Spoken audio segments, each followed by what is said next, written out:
Let me call this meeting of the James City County Board of Supervisors to order for the purpose of a business meeting. Mr. Stevens, would you call the roll, please? Ms. Wainwright? Here. Ms. Knoll? Present. Mr. Eisenhower? Here. Ms. Larson? Here. Mr. McGrath? Here. All present. Okay, thank you. We have a very busy schedule today, lots of different items that we'll be looking at.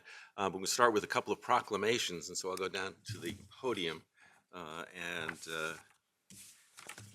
if you'll bear with me.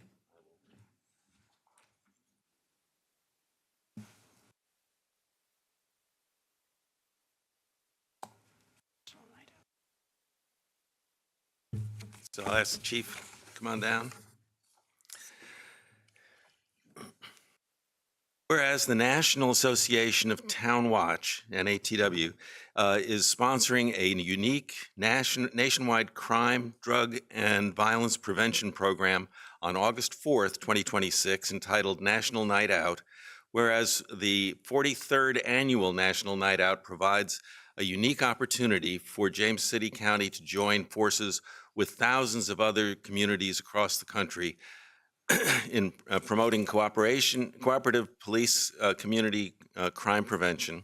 And whereas the James City County Police Department plays a vital role through joint crime, drug, and violence prevention efforts in James City County and is supporting National Night Out 2026 locally. And whereas it is essential that all citizens of James City County be aware of the importance of crime prevention programs and the impact that their participation can have on reducing crime, drugs, and violence in James City County. And whereas police community partnerships, neighborhood safety awareness, and cooperation are important important themes of the National Night Out. Now, therefore, be it resolved that we, the Board of Supervisors of James City County, do hereby call upon all citizens of James City County to join the James City County Police Department in,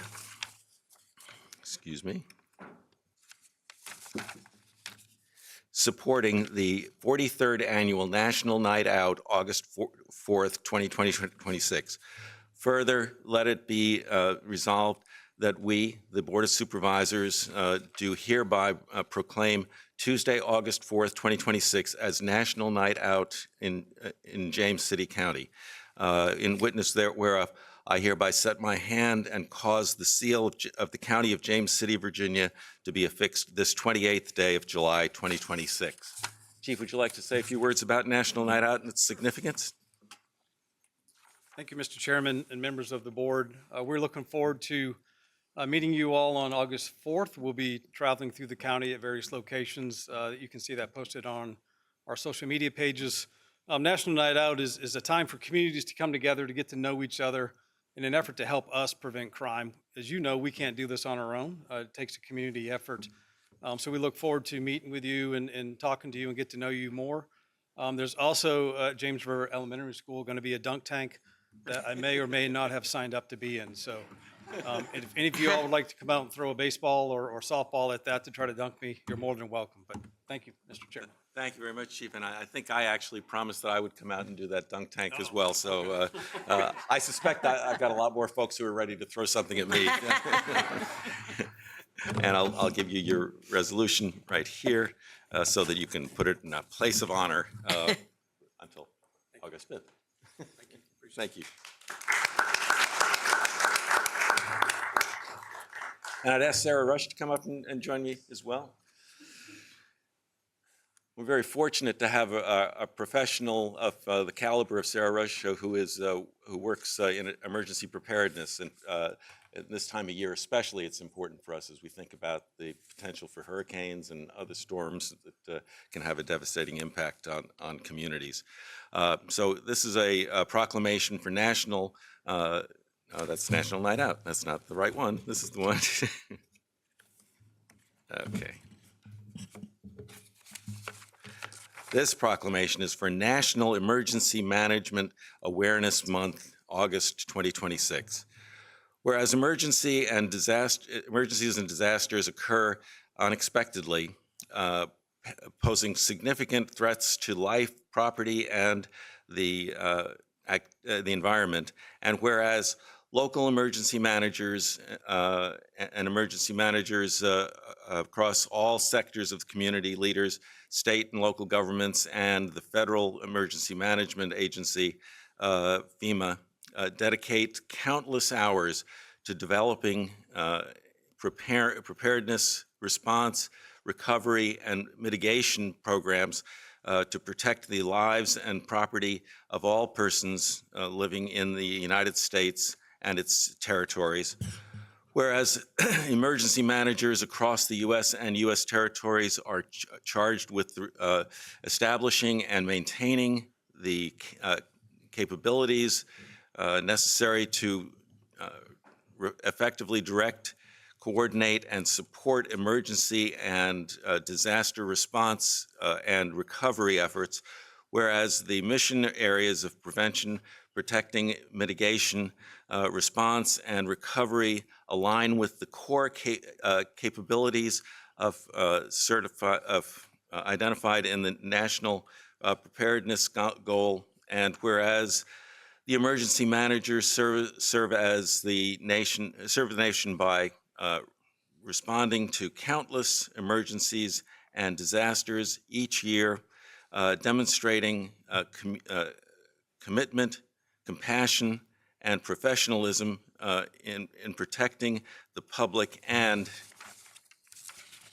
whereas the efforts of our national emergency managers have helped millions of community members across the United States recover, rebuild, become more resilient in the face of disaster.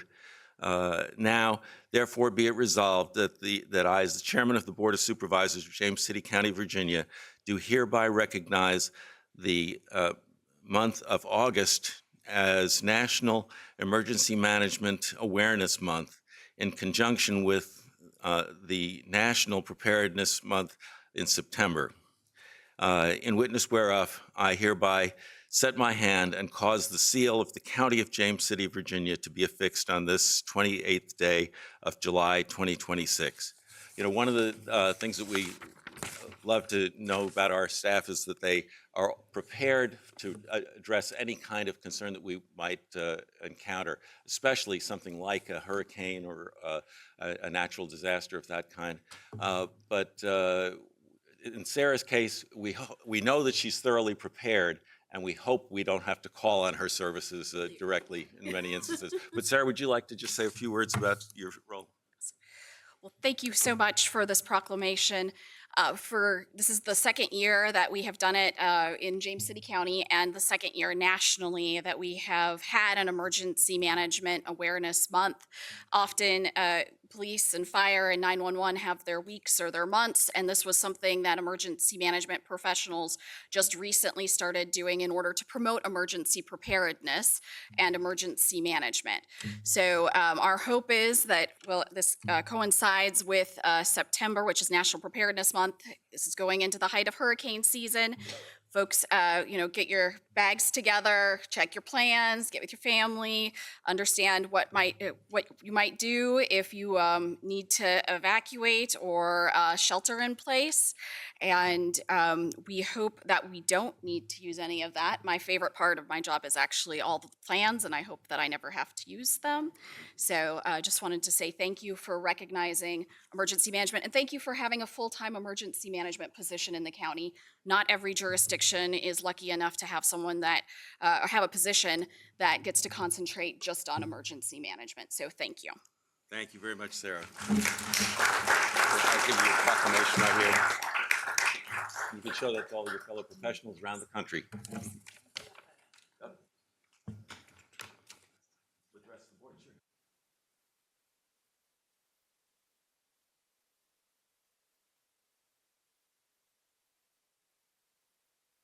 Yes, yes.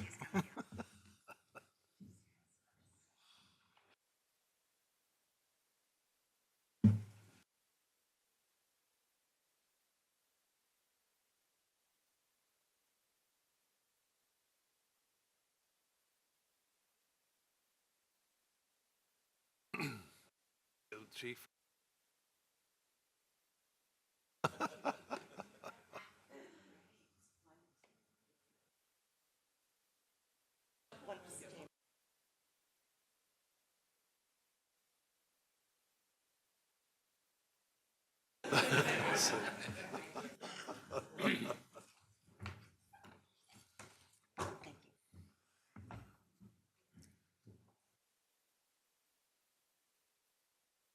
Okay.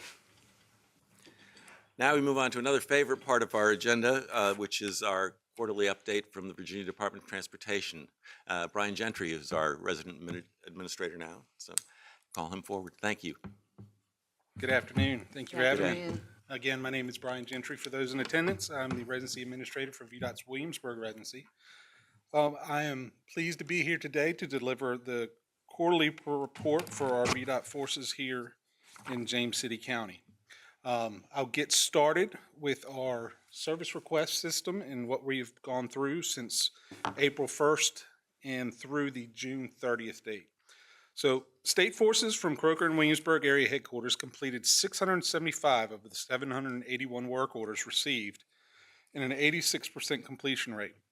So through that time period, we had 106 unresolved of those service requests through June 30th. They consisted of multiple different types of activities: drainage, pothole repairs, tree trimming, pipe cleaning. That's the majority of the work that we do, that our maintenance forces do. On the second page of the handout, you'll see the area headquarters generated work accomplishments. Those are activities that our state forces perform that are unrelated to calls that we receive through our customer service center. You'll see a majority of these are signs. Our maintenance folks will repair signs that are not generally reported, so they're hitting traffic accidents or they're just worn and need replaced. So that's where you'll see a majority of these numbers here from.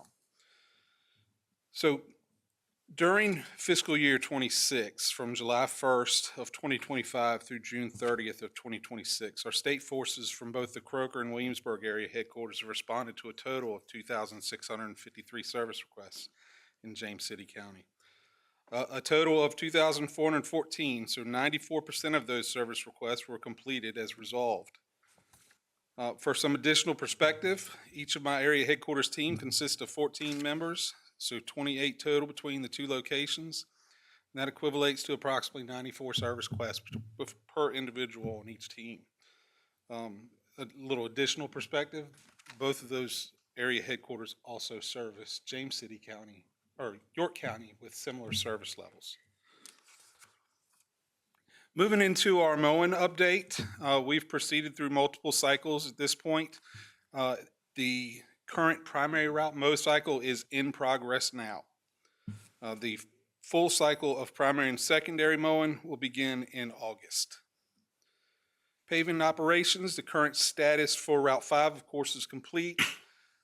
60 on the end of Pocahontas Trail is complete. The upcoming portion towards Tuano should begin next week. There were some delays on the original schedule as Virginia Natural Gas completed their utility work in the area. Croker Park and Ride was completed earlier this year. That pavement operation is done. Our 14-month schedule, which consists of our secondary roads in some of our neighborhoods, including this year Powhatan Shore, Spring Hill, and Monticello Woods, milling and paving operations began second week of July on the 13th. For our county safety and operational improvement program, we have not had our fund distribution for FY27. We do expect similar distribution amounts for this year, as it's been the same for the past several years. We've already got a good head start on some expenses. This money, a percentage can be carried over, so it's important that we use it every year. For FY25, we used every penny of it. We did not give up any of it. So like I said, we've got a good kickstart for this year. We've done sidewalks in Green Springs Plantation, sidewalks, curb and gutter, and ADA ramps in Lake Powell Point. We've done some curb and gutter repairs on Old Cart and Galvernack. Moving into projects in design, excuse me. The Long Hill shared use path for the construction of a shared use path to fill the gap on Long Hill from Lane Place to Charing Cross. The current add date for that was June 9th. Projected award date is next month on 8/28. The Jamestown High School crosswalk sidewalk, that is a project to provide pedestrian access to Jamestown High School. It would install crosswalk striping, pedestrian signal heads, and necessary signage to allow for safe crossing of John Tyler Highway and Eagle Way. Current add date for that is in October of 2028 with a projected award of December 2028. The Pocahontas Trail widening is to upgrade Pocahontas Trail to 3 lanes with median turn lane, curb and gutter, and 5-foot sidewalk, 4-foot buffer along the eastbound 60, 8-foot wide shared use path with a 5-foot buffer along the westbound. Pedestrian lighting, bus pull-offs, design waivers will be prepared for the shared use path and buffer as required. That current ad is for June of 2029 with a projected award of August 2029. Next project is Smart Scale Airport Moortown Richmond Road improvements, and that's the roundabout there at Moortown Road. It's for intersection improvements for Airport Road, Moortown Road, including a roundabout. Improve the intersection of Richmond Road and Airport Road to include a right only onto Richmond Road. And it will include lane reassignments and U-turn points. That is projected to advertise in June of 2030 and a projected award date in August of 2030. So this next project is a little far out. There's no date set, but the Richmond Road sidewalk is to project.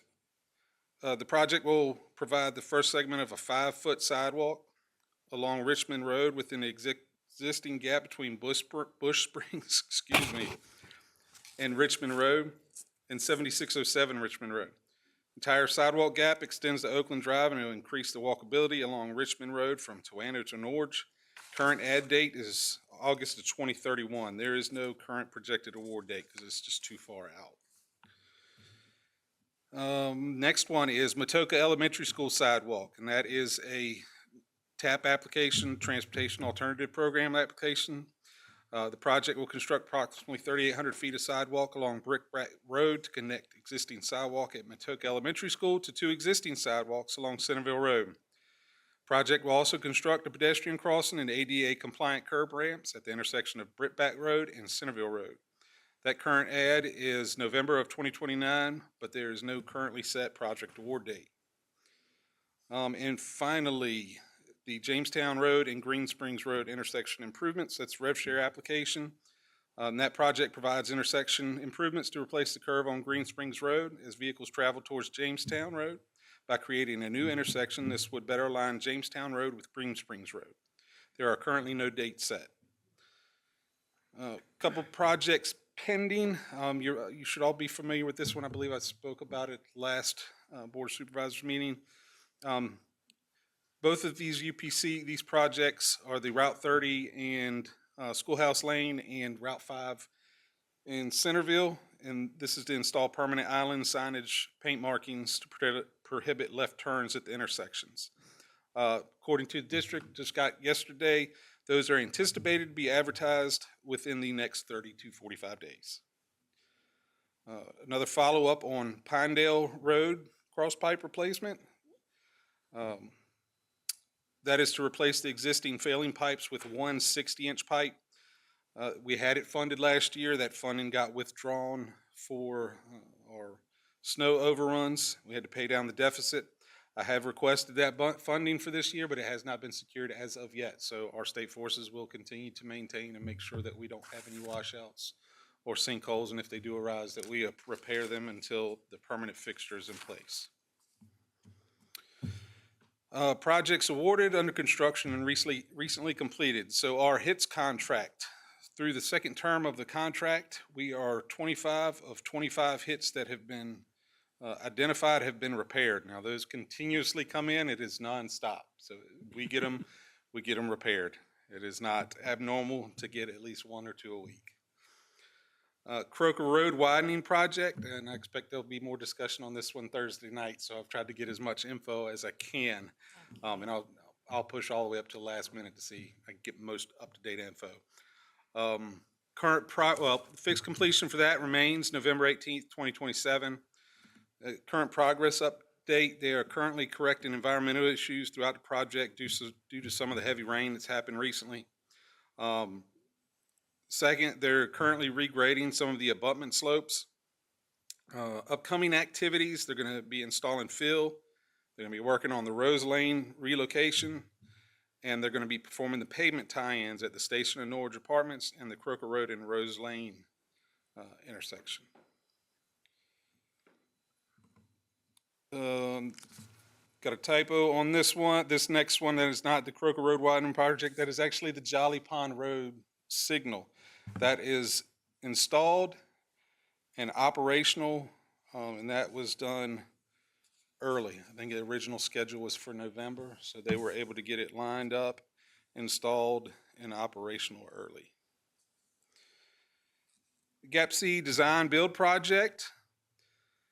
The current milestones, the fixed completion date is November 2027.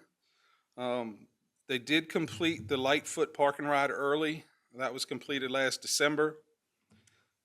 Excuse me. They expect to have early completion of the eastbound, westbound lanes as it ties into the Gap B segment in Duquesne County. They anticipate that to be November of this year. And they expect early opening of 3 eastbound and westbound lanes for about 1.5 miles from Croker Road to the eastern limits of Gap C. So as we come down towards this end. Just a update on the 6 Mount Zion closure. I got an update yesterday from our public affairs. The Virginia Natural Gas utility relocation efforts, which is why it has remained closed, is expected to remain in place through the duration of summer. Earliest Labor Day, but possibly all the way through September 21st. I know that's been a kind of a thorn in everybody's side, and I know it's impacting traffic a lot, but the best way they can do it is when the road is closed, so they can do everything they can do safely. All right, I'm gonna move into the traffic engineering updates. I know these are everybody's favorite. So I got a sign study that was completed. So these will all be my completed studies, recently completed. In the Indigo Park neighborhood, they're going to be installing a speed limit placard as you enter the neighborhood. So it's neighborhood-wide speed limit. They will also be installing stop signs in the intersections. Not all, but several. Mainly Surrey Drive. So that was actually completed in June. Next one is on Little Creek Dam Road. The request was because of the curvature of the road, they wanted some advanced warning signage. We got that taken care of. Those signs were installed both directions in June. The Route 60 crosswalk request for the WATA stops, traffic engineering reviewed it and determined that the current configuration did not support installing crossings there. There is no refuge. There is no safe spot for riders to be at. What they did recommend is a mid-block crossing, and having spoken to some of my counterparts with the county, they are applying for the TA funding to do a mid-block crossing. So we'll see where that goes. Monticello Avenue, crosswalks at Windsor Mead and Monticello Marketplace. They did do a review. They came back with a design for pedestrian signal beacons and warning signs, along with a center refuge and ADA compliant curb ramps. On Barlow Road, I know this, not this one, Barlow Road, intersection of Tom Thomas Road, will be replacing delineators, installing intersection warning signs in both directions, and installing a stop bar on Tom Thomas Road. This is related to sight distance, and that was actually completed July. Next item was a speed study performed on Green Springs Road, initiated by my predecessor. Their recommendation was to retain the current 45-mile-an-hour speed limit. The next item was for intersection safety on News Road at the approach to Monticello Avenue, and that resulted in the step-down speed limit going from 45 to 35. So you're not transitioning straight from 45, you make the turn. So there is a step-down speed limit there now on News Road. Current items queued for studies have Ironbound Road and the intersection of Discovery Park Road and Watford Lane. They are being assessed for a flashing yellow arrow. Route 60 and 199 ramp is currently being assessed to see if it meets signal warrants. Route 1830, which is Newtown Avenue, and 1837, Casey Boulevard, both of those areas in Newtown, they're being assessed for crosswalk installation at their multi-use path. Next item is Chickahominy Road at Route 60, and that is being assessed to see if it meets signal warrants. Route 610, Forge Road, and that's being assessed for the removal of the passing zone. Route 607, Croker Road. Supervisor Knoll, this was one of your requests. It's being assessed for crossover pavement markings there at Fenton Mill Road. Next item I have is Route 199 at the approach to Quarter Path. That's being reviewed for consideration of pavement markings or rumble strips at the approach to the intersection. Route 606 Riverview Road, that is being assessed for centerline roadway pavement markings. When that road was repaved, it widened out beyond the 18-foot minimum requirement to be considered, so it is now being reviewed and considered for centerline. So anytime you have a roadway and you're requesting center lines, it does have a minimum traffic volume and pavement widths. Minimum traffic volume being 500 vehicles a day and pavement width being 18 foot. Most recent items we have is Route 5 is being the speed study for the school zone for Jamestown High School, and Brickbat Road, the speed study for the school zone for Matoka Elementary School. And finally, to close things out, I've got a couple other studies that are either just wrapping up or in progress. And the RSA, the roadway safety audit for Route 30, is a section from New Kent into James City County. That study was completed. They came back with several recommendations from low cost to high cost, and they included things from pavement markings to roadway realignment. And so those are some things we'll have to look at and see from a maintenance standpoint. There are some things that we can do: tree trimming, pavement marking, refresh.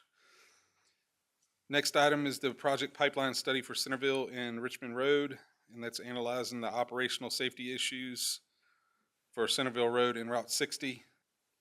And that schedule study is supposed to end sometime next month. Once that ends, I'll have more information on the results of that.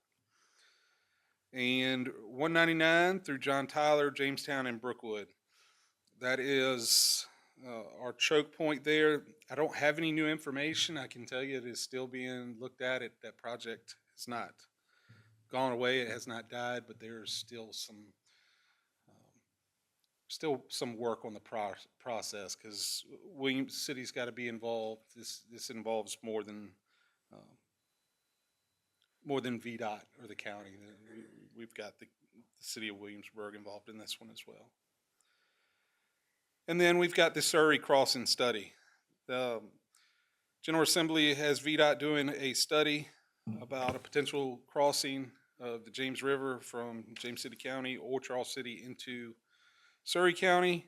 It is currently being reviewed by environmental, and that study is mandated to be completed by November 30th of this year. That said, that's all I have to report on. I'll be happy to attempt to answer any questions, or at least take your questions and get back to you with a response. Thank you for looking at Fenton Mill and 60 and Croker. I appreciate that very much. And Jolly Pond seems to be working okay because it's triggered, right? Perfect. So that's good. That's helping. We appreciate that. And I guess hadn't, the- I I hadn't guess got the- any poor feedback about it yet. Everybody seems to be happy with it. Well, yeah, I'm okay with it. So. and- Almost missed my turn one day. I was like, that's not my turn. Oh, that is my That's turn. my The turn. stoplight's up. So also, so the gas line going down the center of 60 at Centerville and Croker and Lightfoot, they're gone now, right? They're finished with that? It should be All their finished, equipment's yes. gone. Okay, so it came all the way down from Norge, it's done, right? Mhm. Okay, good. They should be wrapping up. If they're not done, they should be done so the pavers can start next week. Okay, okay, thank you. Appreciate it. We'll see you Thursday. So people Be should ready. be warned, there's more work. So there will be paving- more lanes Yeah. closed and patience. I've seen enough Patience. accidents in that stretch of road this summer. Yep. Yeah. We've had some backups there this year. But you've been addressing it, and I appreciate that. Thank you. Ms. Wainwright, do you have anything else that you'd like to ask about? I'm good. Okay. Ms. Null, you have Just a anything couple else? things. Number one, I have I got an email from some, the folks in Monticello Woods. You guys are paving the front part of Monticello Woods, which is the older roads that you had accepted quite a while ago. The newer roads in the back, I think, were just accepted just recently. But they were very happy with the paving, but they were asking whether or not the older, the newer ones in the back could have any kind of overspray just to make them look the same as the others. So otherwise, I guess I got a tremendous difference in the look of the road. But that was just one input from somebody, one of my constituents there that I wanted to pass along. I have two places that I'd like you to keep an eye on. One, if you can fix it, it's on Ashbury Lane. And we're doing a lot of construction there. And I know there's a pothole because I had to crawl out of it the other day. And it's just as you turn off of Long Hill onto Ashbury headed down toward Depew. And it's a pretty good sized pothole, about a foot in from the curb. If you could, I think probably since that's going to get worked on later, once construction's all done, if just to get a patch of some we'll get it sort, to keep it patched. with that, I'd appreciate that. And finally, the one that I've had several people talk to me about, and I think you guys are planning to do repaving on 199 next year? You talking about the Long Hill ramps? Yeah. Mhm. Yeah, where you come off of Yep, it's a long hill and you hit the bottom there, and it's like Yeah, it's we've patched it's it. great. I know you've patched it once or twice, and it just seems to be like a ripple, and everybody has difficulty controlling the car when they hit that. Yeah, we've got it in the full paving schedule for next year. Okay. So they'll be paving the ramp and the main line through Okay. there. And we're just keeping an eye on it. Okay. We'll patch it as If you necessary. just keep it as best you can. It's, so we it's get right in that wheel path where, Yeah. there's a lot of torsion there. Yeah. Between the pavement and the wheels, so. Yeah. It gets to be exciting. Traffic is a little heavy. Good afternoon. I have several things. One, I was curious, I see where the crosswalk for Windsor Mead Way and Monticello Marketplace was submitted on 12/19/25, completed by 7/9/26. And yet Jamestown Road, or Jamestown High School, where high school students are constantly running across to try to divert traffic. Their school starts 7:15 in the morning, so, depending on the time of the year, it's not the best lighting out there. And they've got to go to 2028 before there's a crosswalk put in. So I was curious, I understand Monticello is a very busy road, but I was wondering if there was any data where how many people were walking across Windsor Mead Way and Monticello Marketplace compared to how many people, because not only is it Jamestown High School students, but it's also numerous people that are walking to the Green Springs Trail. And so it is just, I don't know how familiar you are, but I live out there, and it's people that just darting for their lives as they try to get across so I just really would like some more information about why that got put so far down. Well, it's just the process for building it. That's different because that's being built out as a project for funding purposes. The Windsor Mead in Monticello was actually, that study was at the request of the county. They asked us to look at it and get traffic engineering to perform that study. So the county did not ask about Jamestown High School? That 'Cause I thought- project was started before my time. The development for it started before my time. I can definitely look into some of the history on it, Okay. but right now I can just give you the current status. Okay, yeah, I would just appreciate some further information on that. I did want to thank you for the bike lane cleanup on Jamestown Road, because I know that's a lot of bikers use our bike lanes and they get very heavy with debris during spring and all of that. So I know that's something that we have to constantly stay on. I'm also worried about Pine Dell. I appreciate that the snow removal took precedent, but I hear from, I mean, you know, because you just got forwarded something very recently. People are very concerned about that. Green Springs, there are some pretty significant potholes out on Green Springs Road in several places. So I was just curious if maybe I could find out if those potholes could be attended to, but also if I could find out when that might be in line for some repaving. I'm not sure on that. So I can certainly get the potholes taken care of. Okay. Our pavement schedules, we put together about a year and a half out. Okay. We did receive a work request inquiring about it. We do not currently have it in our system for consideration, but that data collection is being done. So when we break down and do our priorities, we do have lane mile targets, we do have funding targets that we have to meet. So we're looking at payment ratings, we're looking at all these things when we prioritize and see. So I can't give you a straightforward answer and say, yes, we'll put Green Springs Road on there, but we're collecting the data. It will be in our pavement management system, and it will be part of what we consider for our, we did FY '27 January of last year. So we're currently working on FY '28 paving schedules. All right. And then Brickbat Lane, I was approached yesterday about the possibility of bike lane going on Brickbat Lane. And I know I'm assuming that that's one of the lanes in the county it's very narrow. I don't know how much easement is there in order to do something like that. But then I was surprised, and this may be a county, but it was brought up because a citizen that lives on there was a race recently, and Brickbat was the way to get from Centerville maybe out to Chickahominy Riverfront Park, which would not have been the route that I would have taken bicycles because it's too narrow, it's hard to see. So, which is why the citizen was asking about the bike lanes. But I'll follow up with the county on that one as well. And then my last one, I'd also sent you some that citizens had reached out to me with some concerns in the on the neighborhood off of Green Springs, just making sure that there were some previous sinkholes. I think Jason sent that to you. Fernbrook, yes. Fernbrook, yeah, Yep. yeah. So Yep, my area headquarters superintendent, apparently I spoke to him. He said he has talked to the HOA president at some point. okay. That they have some work that they're scheduled to do out there. Great. And then, of course, I just hope that we will hear something about Centerville and Route 5 in a positive way. So, And just so you know, I did have some additional small flex posts installed there to tighten you. those gaps up. thank you. Just until that project gets rolling. Okay, thank you very much. You're welcome. And Mr. Gentry, first let me thank you for the detailed information you provided today. It really is helpful to get all this information.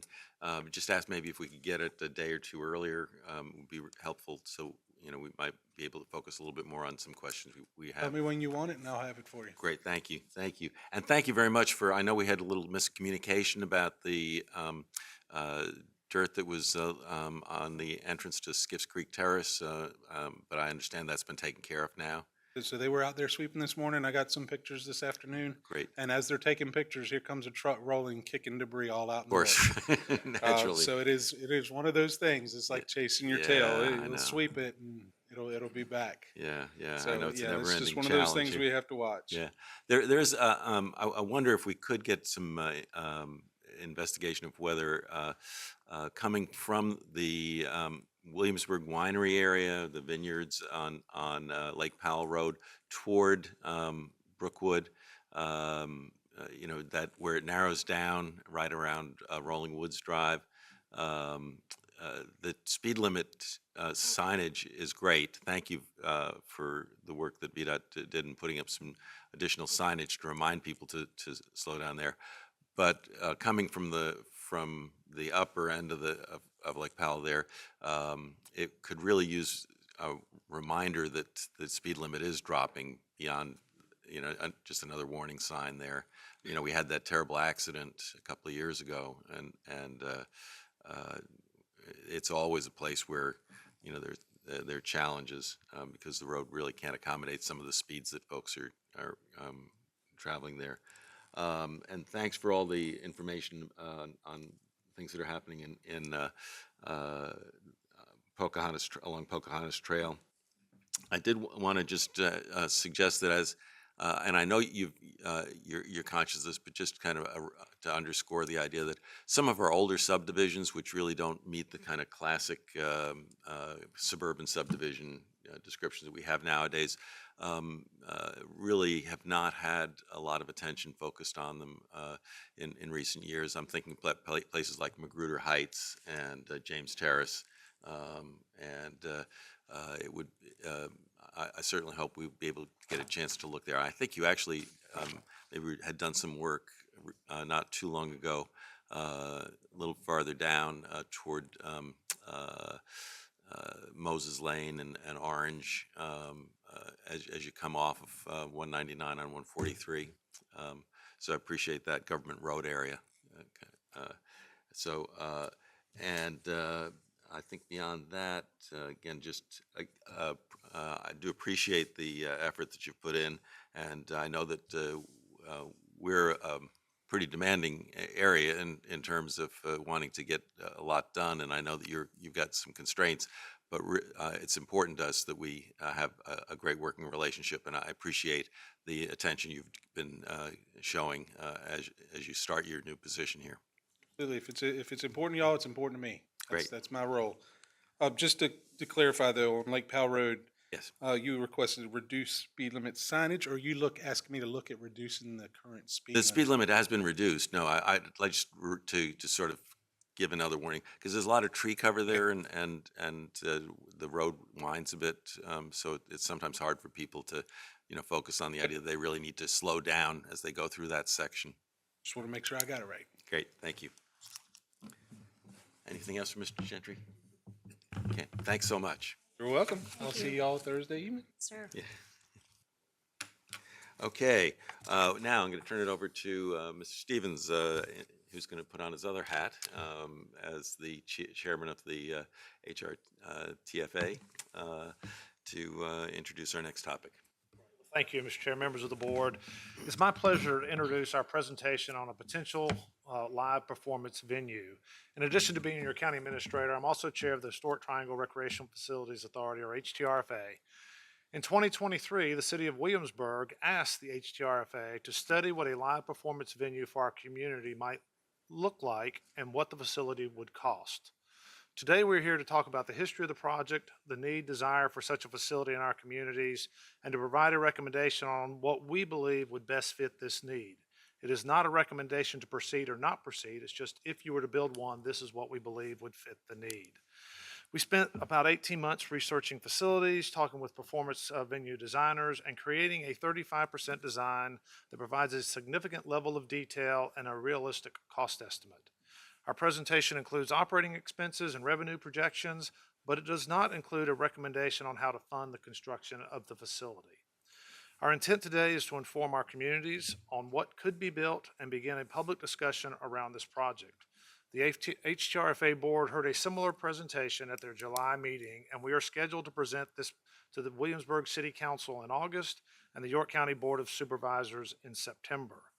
We are not recommending any action from you today, but please don't hesitate to ask questions or make comments as we go along. We'll be happy to try to entertain those and answer those as we can. At this time, I would like to recognize our HTR Executive Director, Dana Youst, and ask her just to stand for just a moment. I appreciate her support with the Greater Williamsburg Sports and Events Center, and then as we move on to discussing this project as well. And I'd like to ask Rick Hibbert to come to the podium. Rick is a member of our design build team, and he will take you through the presentation, and if you have questions, we will look to Rick to answer most of those questions. So Rick, thanks for being here. Mr. Chair, members of the board and county administrator, thank you for the opportunity to be here today. It's exciting. I can remember 2.5 years ago standing here at this very podium talking about the Sports Center and giving a similar presentation. And I want to thank each and every one of you, and as well as the former board members that had the vision and the support to see that project come to reality. If you haven't had the chance to get over there and see it, I would highly recommend it.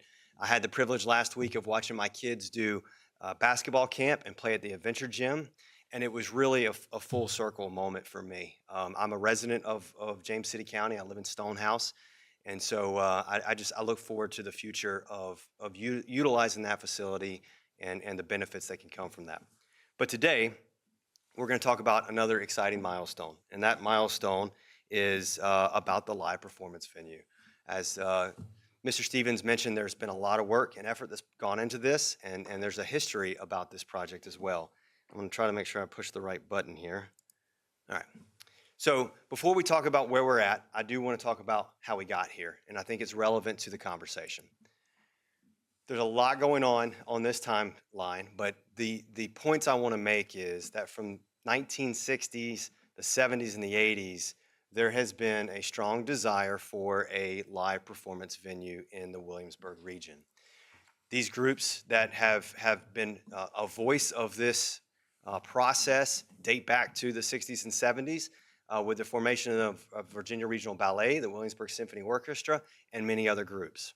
Throughout the 90s and the early 2000s, several studies were done, primarily led by these local groups to try to figure out what the community could need and what that would look like. And those studies all came back as the greater Williamsburg area needs a live performance venue.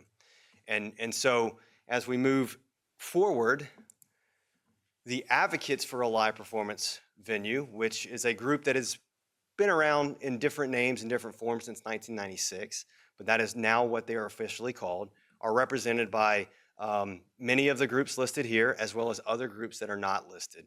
In fact, a lot of those representatives are here today to learn more about the project and voice their support for it. We live in a community that has a lot of rich cultural arts history and a wide variety of events and performances that are provided. And the one thing that is lacking is a true state-of-the-art facility for them to perform in. And so that's what we're here to talk about today. A quick timeline on the current rendition of the live performance venue. This project was considered as part of our original submission for the Sports Center development. When we submitted the original master plan, we looked at the whole site and the whole future of the development, not just the Sports Center. Most of these venues today are looking at how to provide ancillary development and other entertainment around these sports centers to increase and enhance the offerings that are there. In December of 2023, City Council directed the authority to study the LPV. Our group, as a design build team, did that work during 2024, and we completed it in 2025, January of 2025. At that time, the project was put on hold as discussions around the localities centered around budgets and some constraints that may or may not have been during that time. So we come to today where we have provided the design in a way that we can present to the community and hopefully get some feedback. It's the same design build team that provided the services on the Sports Center. We did add some of the nation's leading consultants with theater consulting and also with operations management to try to provide this facility in the highest quality that we possibly could. So as we look at the interim agreement, I do want to touch base on the master plan that we submitted as part of the original submission in 2022.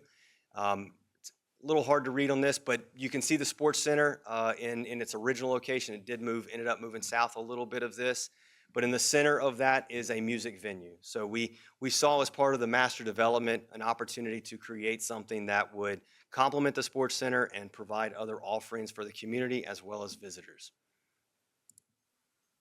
So the new program includes a 68,000 square foot indoor performance center with 1,000 seats and 1,700 general admission. So if there is an event where it's standing room only, it can hold up to 1,700 people. The outdoor is a 90,000 square foot outdoor amphitheater with a capacity of 5,000. Both facilities have their own stages, but they share back of house.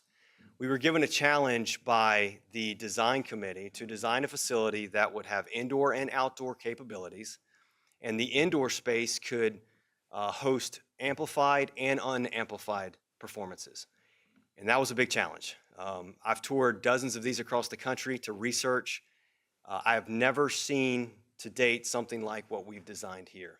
It's a challenge to have a facility that can do a rock concert on a Friday night and do a piano recital on a Sunday afternoon. But we have designed something that will do just that. The current site plan includes the sports center in its new location as built today. In the middle of this site plan includes the indoor facility and the outdoor amphitheater. And then you can also see some of the existing structures on the site, including the visitor center, the group arrivals building, and the Woodlands Hotel. Through our design, as well as the sports center design, we tried to save as much of the existing parking as we could to reduce costs and environmental impacts. Just a closer look at the site plan with the indoor facility and the amphitheater. At this current design, it does not have a retaining wall. It has a berm to allow for green space and use during the week when it may not be being used for performances. This is a look at the first floor plan. The center of the building includes the performance hall with 750 seats. 500 of those are portable seats. We are proposing not plastic fold-out chairs, but actual portable theater chairs to enhance the user's experience there. And then we have 250 fixed seats in a tiered system to help with line of sights. The blue area is the front of the house. It includes restrooms, lobby spaces, food and beverage point of sales, as well as restrooms. The gray area is back of house, so everything that's needed to support a performance or an event, including load in, load out, office spaces, hospitality rooms, dressing rooms, and the food and beverage area. Upstairs, we move up to see 250 more fixed seats. We've got VIP areas, including VIP boxes. We have VIP donor lounges and a VIP donor balcony that overlooks the amphitheater. Now, one of the unique components of this facility is it shares all the back of house. So instead of designing and building a full amphitheater and a full indoor performing arts center, we've designed it in such a way that you can save a lot of money and also help with operations by having shared back of house spaces. And it is a substantial cost savings when you factor out trying to build two different venues. Going to the third level, not very exciting, but it is the catwalk area, the galley, and the seal. Again, this facility is designed, as you see in the next diagram, in the cross section of the building, to do anything from a theatrical production to a rock concert to a speaking event to the elementary school orchestra concert. And it is a very unique venue in that nature, and it's been designed in a way that can accommodate flexibility and diversity. So now the exciting part, what the building looks like from the outside and the inside. The facility has complements the sports center. It uses a lot of the same materials. Obviously, the same design team designed this facility, but it was created in a way that's unique to itself and in a way that complements what it is there to do. Little neat fact, the louvers in the upstairs glass area, that is computation design, and it was done to fife and drum music to provide musical notes as you look at it. So just a little note to our history and the colonial Williamsburg component of this project. As you walk into the building, this is the front lobby space, the grand entrance. This area can be used for receptions, art exhibits. It's large enough to do a number of different kinds of events in here. Going inside the performance theater, again, the challenge was create a venue that could do a wide variety of programming. So you could do a rock concert on a Friday night, or with a little bit of lighting change, a piano recital on a Sunday, or the Williamsburg Symphony Orchestra. The sound in this facility has been designed to be top-notch. When we interviewed stakeholders, that was one of the top priorities, was sound. They wanted Williamsburg to be known for for the facility and the sound that comes from it. So this venue doesn't need amplification when it comes to a symphony or a theatrical performance. It can provide it if needed, but it does not need it. It can provide sound by itself. And then this is a unique perspective of the outdoor amphitheater looking from the Sports Center balcony. So if you were standing on the balcony, this is the view that you would have overlooking the outdoor amphitheater, and you can see the outdoor balcony for the live performance venue in the foreground. So quickly to hit on schedule, budget, and financial projections. We've completed up to 35% design. There's still a lot to be done and a lot to be considered, but we have about 6 more months of design work to finish, and then construction. Because it's design build, we can overlap and compress that schedule so we can actually start construction before design is complete. And then we have about 22 to 24 months of overall construction timeline. So we believe with the design build process, we can finish this project in about 24 months.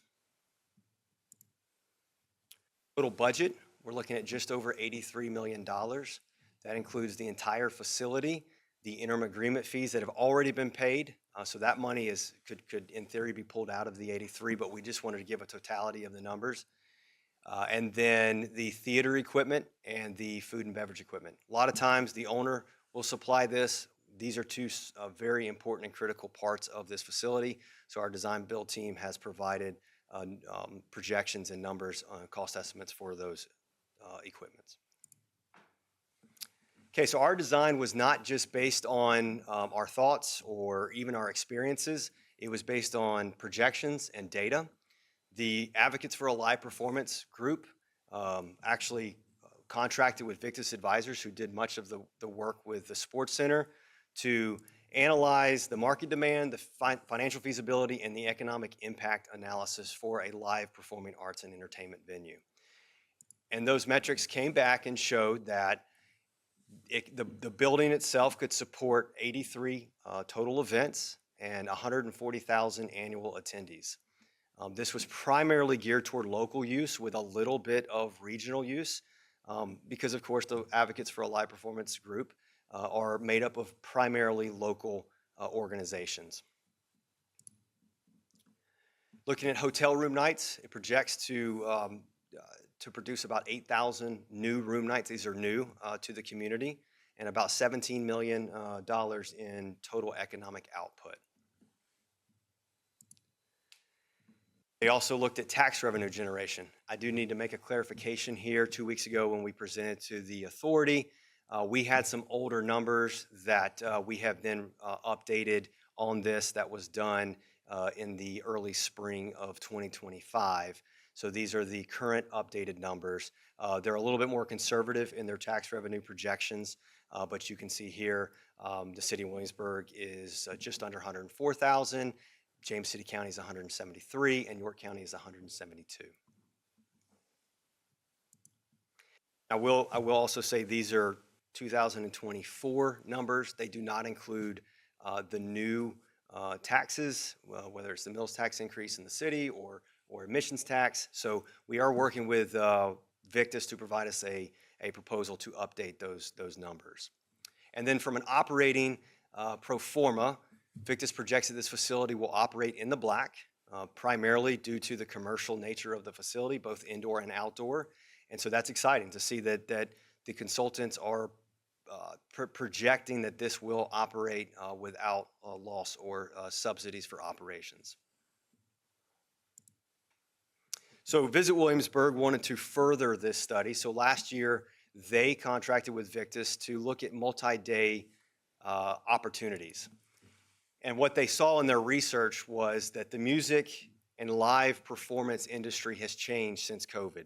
People are really going out looking for a different type of experience.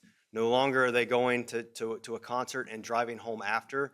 They want to come, they want to see the community, they want to partake in the other attractions and amenities that communities have. And I'll give you a perfect example. My family a couple years ago went to the Lainey Wilson concert in Wilmington, North Carolina. We had a blast. The kids loved it. But we went down and stayed Friday and Saturday night because we wanted to go to the Battleship. We wanted to go to the beach, and we made it a whole weekend. So We are a part of these trends and the way that the market is going. We see it with Williamsburg Live that we have here every summer. So with that, Victus analyzed if we did 4 annual multi-day events, 6 annual multi-day events, or 12 annual multi-day events, looking at a conservative model, a middle-of-the-road model, and a more aggressive model. And you can see the tax revenue increases with those, which is significant, primarily because people are coming in for multiple days, they're staying in hotels for multiple days, and they're eating and they're shopping around our community. So in most cases, we're seeing double the projections from the original study. And these are total, so these are 2024 numbers as well as 2025 numbers. And then they wanted to look at hotel room nights. So from a 4 annual event perspective, they're looking at another 7,500 projected room nights. These are in addition to the ALPV study, upwards of 18,000 depending on how many annual events you can have there. So significant increases in hotel room night generation. And here you can see the 2024 study, as well as those projections, and also the total economic output projections for multi-day events. All right, so the next is a video, and this video originally was produced by the city of Williamsburg for a very specific audience. And since then, we have taken the video and tried to adjust it a little bit more. But what I want all of us to think about as we hear Williamsburg or the city, I want us to think regionally, and because that's really what this message is the regional cooperation of the 2 counties in the city. We've seen a precedent for that with the schools and the libraries, and now the Sports and Entertainment Center, and so that is it's exciting to see that happen. And so I'll play the video.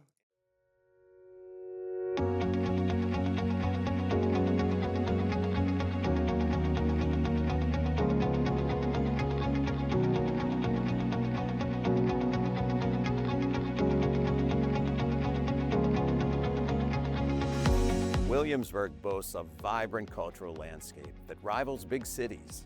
We have world-class history and art museums, a premier public university, an impressive variety of festivals and events, and a rich culinary scene. Williamsburg is also home to incredibly talented performing arts groups, creating an exciting atmosphere of arts and culture. Yet we currently lack a public performance venue worthy of their quality and ambition. Imagine a state-of-the-art performance venue equipped with both an indoor theater and an outdoor amphitheater designed to spotlight and amplify the extraordinary talents of local performing arts groups like the Williamsburg Ballet, the Virginia Symphony Orchestra, the Williamsburg Symphony Orchestra, Opera in Williamsburg, and the Williamsburg Players. This versatile indoor-outdoor space will also attract regional and national acts, enhancing Williamsburg's performing arts offerings even further. At the newly expanded Muscarelli Museum of Art, we've seen the opportunities that come with a modern venue designed to showcase exceptional art. A live performance venue provides Williamsburg's brilliant performing artists the stage they not only need, but deserve.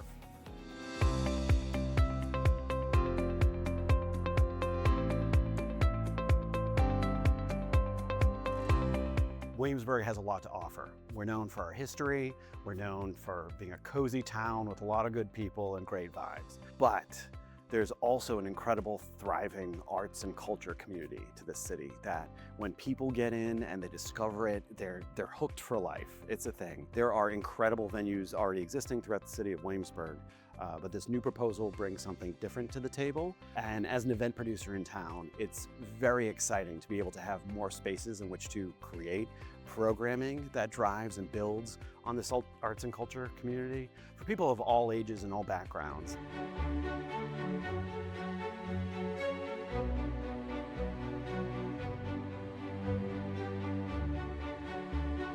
The Williamsburg Symphony is considered to play way above its weight. It is a really good orchestra. Many of our guest artists come here and they're really surprised to find A, that we have such a good orchestra, and B, that we are playing in a place that is acoustically not what it really needs to be. So we're beginning to reach out. We are beginning to be played now often on National Public Radio. We are even getting some international calls for some of our performances. I do think that if we had a dedicated facility, we become more visible regionally, nationally, and even maybe a bit internationally.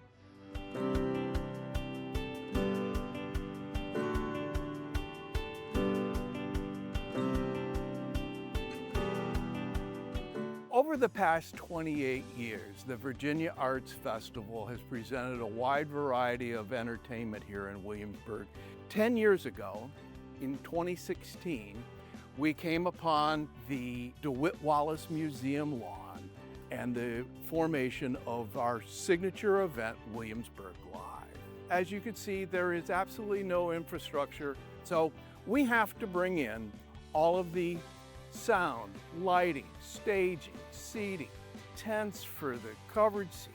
We have tents for the dressing rooms. We need to bring in the generators for electricity, water, porta-johns, food trucks, all of the infrastructure that's necessary to do a live performance event. This is the infrastructure that we would need in a permanent location that would enable us to continually to grow Williamsburg Live from just not one weekend, but multiple performances throughout the summer months here.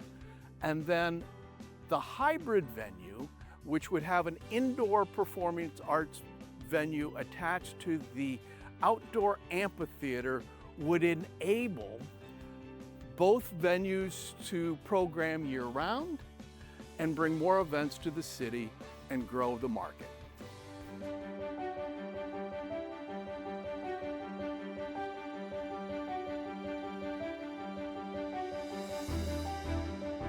We've been looking for a quality space for the community and for the region and for national attraction to expand what we've already got here in terms of audience. That's really the vision. Rob Cross from the Virginia Arts Festival, he's well known, he brings national people, and I know he wants to come here. The Virginia Symphony would like to come here. Small jazz groups have spoken to us and saying, oh, we'd really like to be part of that because we would love to perform in Williamsburg. Our vision is to just be a cultural home for diverse things that we don't have space for now.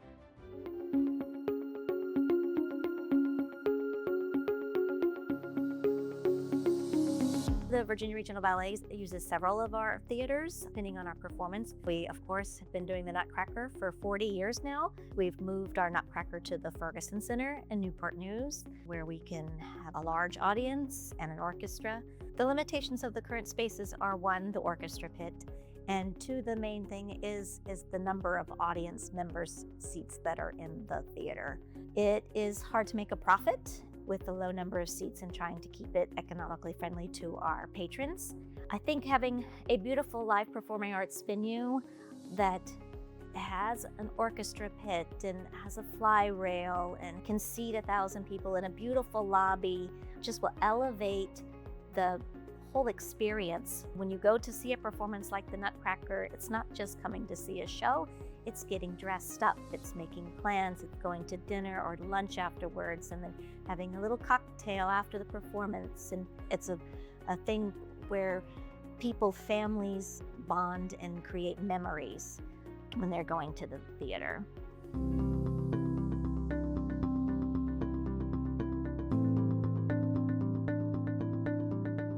A great performance venue has its own vibe, and it develops a reputation in the artistic community. The performers want to go somewhere that has great acoustics.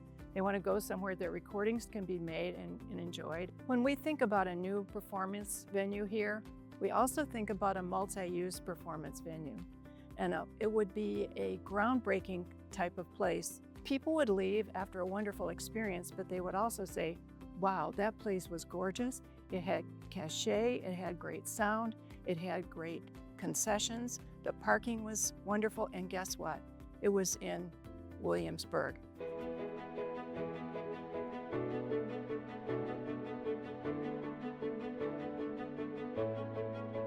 A live performance venue in the heart of Williamsburg is an investment in the arts and in our community's cultural vitality. It will create opportunities for our gifted performers while elevating Williamsburg's status as a top-tier cultural destination. With your support, we can invest in a space that reflects our commitment to culture, to community, and to a thriving Williamsburg art scene. Please consider becoming part of the dream. Thank you.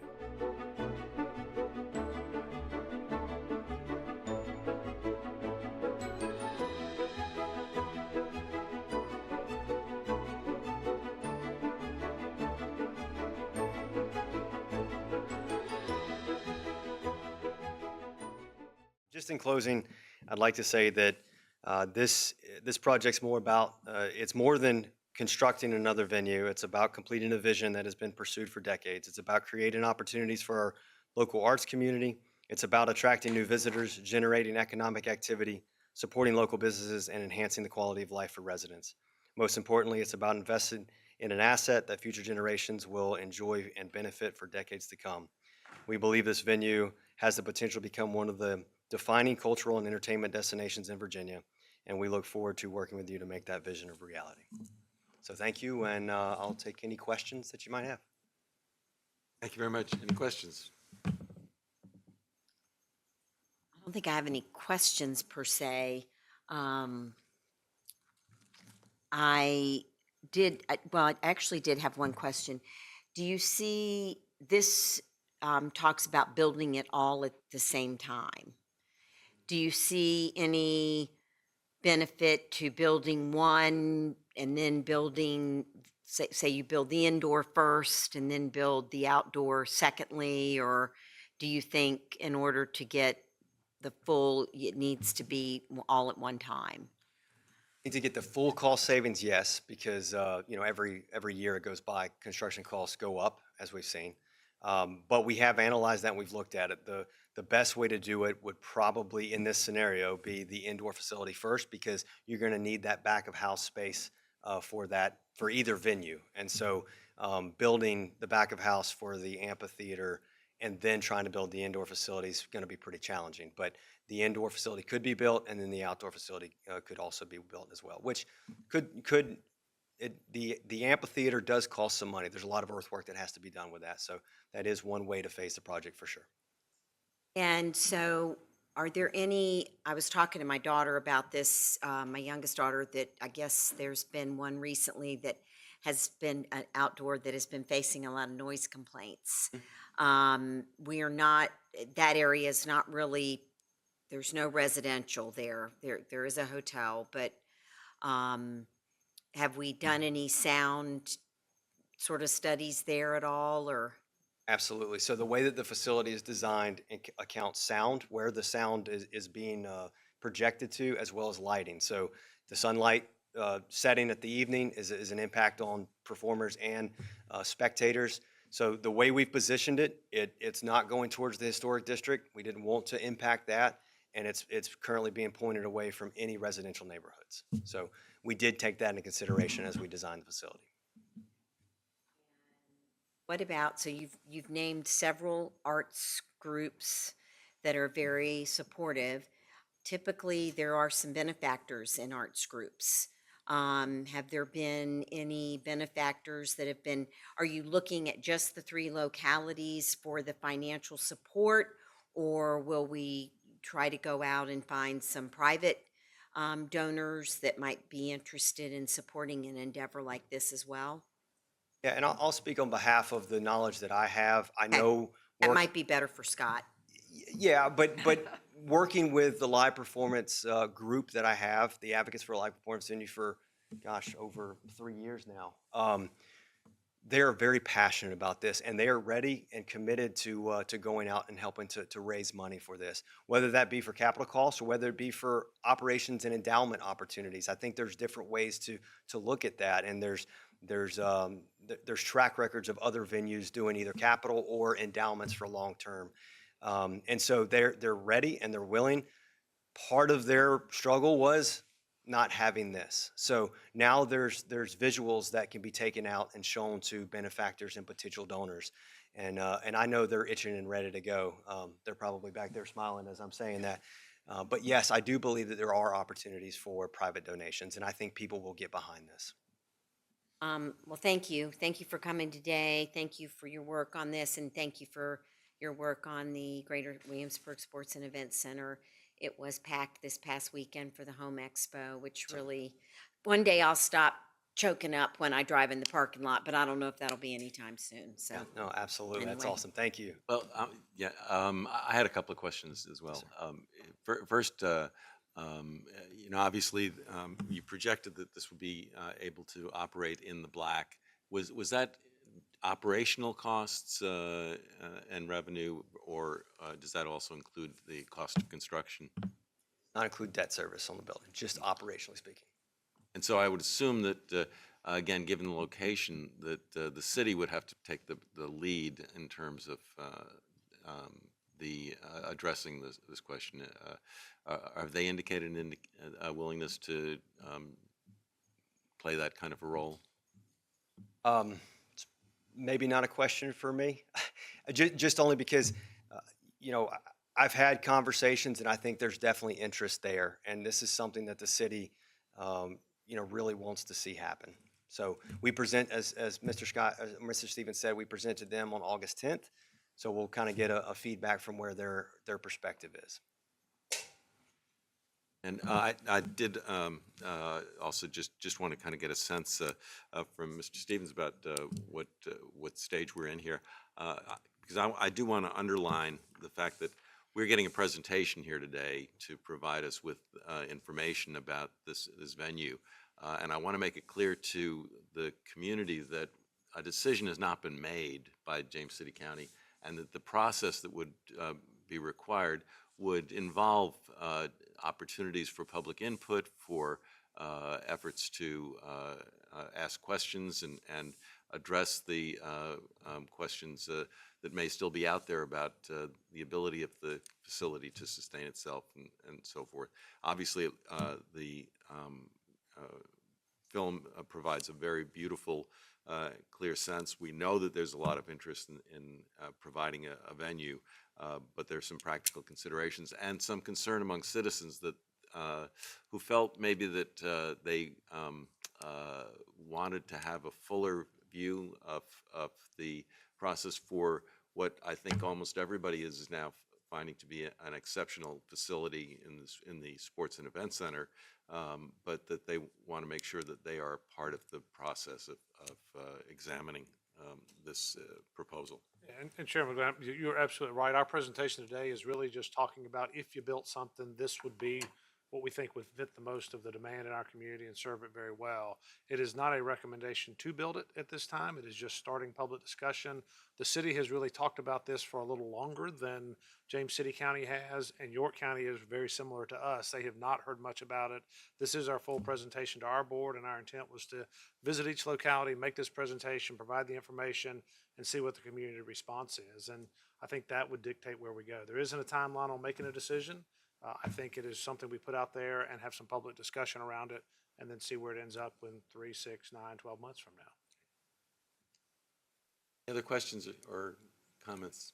A couple of questions for you. I was looking at some of the slides because well, first of all, this was a 35% design process, and it was initiated by the city. Was the funding for that process done totally by the city? I believe so. I believe that's Yes, sir. It correct. came, the HGRFA did it, but it was with funding from the city. Funding from the city, okay. The second one is there were two different spots, I think on slide 33 and 37. We can get answer later, but I noticed that one of them talked about the tax benefits to each of the jurisdictions, and I think my slide originally, I think it said 173. It looks like it's 227. Was that where you had adjusted the figures? So it was 227,000 for James City County. But then there was a couple, 3 or 4 slides later, you talked about the Visit Williamsburg assessment of what additional, and that I assume that these are additional events that Visit Williamsburg would be trying to organize in addition to the 83 that you had projected. Correct. And that incremental tax benefit was significantly greater. And I'm trying to understand why 83, gives you X, and so many more gives you a much greater figure. So I'm trying to understand exactly what kind of tax return in tax revenue would be to the city or to the county if this project went forward, versus what we would have to invest in it to make it work. So that if you could maybe provide through Scott some a little more detail on that for us, I think that would be very helpful for me in looking at it. Thank you. Absolutely. And Mr. Eisenhower, I do believe, and Rick needs to correct me, this included the original study, impacts, and then adding those events on top. So it wasn't that 173,000 plus. Oh, it was total. That was increment included in. So it was okay. included in, but it still was significant. And It for the is. county- Even with that being counted in, that's still a significant increase. Correct. And It I'm was just- significant for the locales. It went from about $1 million to $1.5 million, depending on number of events. And I think in terms of conversation, it was, if you have a local event, many of the local performers, that you will draw some from the outside, but many of us are here. These multi-day kind of events will draw people from around us that, and I've talked to a few that if they have an event in Richmond, they'll go spend the weekend in Richmond for a concert event. Well, the idea is you'd bring them here so they would come and stay here. And I think that's why you get such a bigger impact.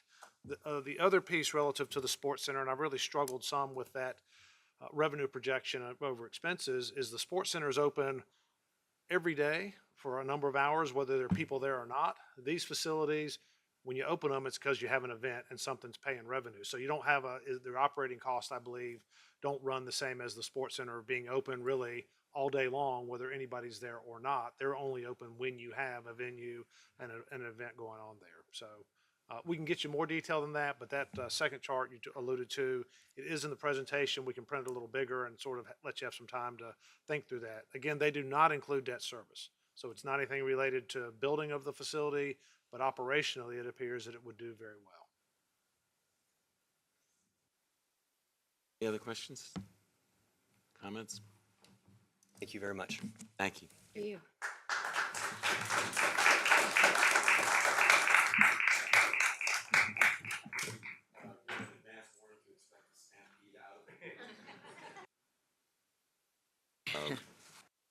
We'll move on in just a minute.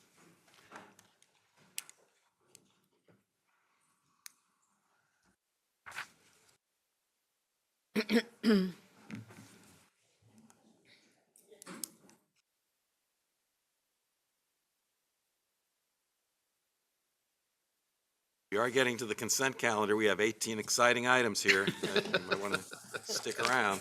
I don't know. You got to giggle. All right, let's move on to the consent calendar.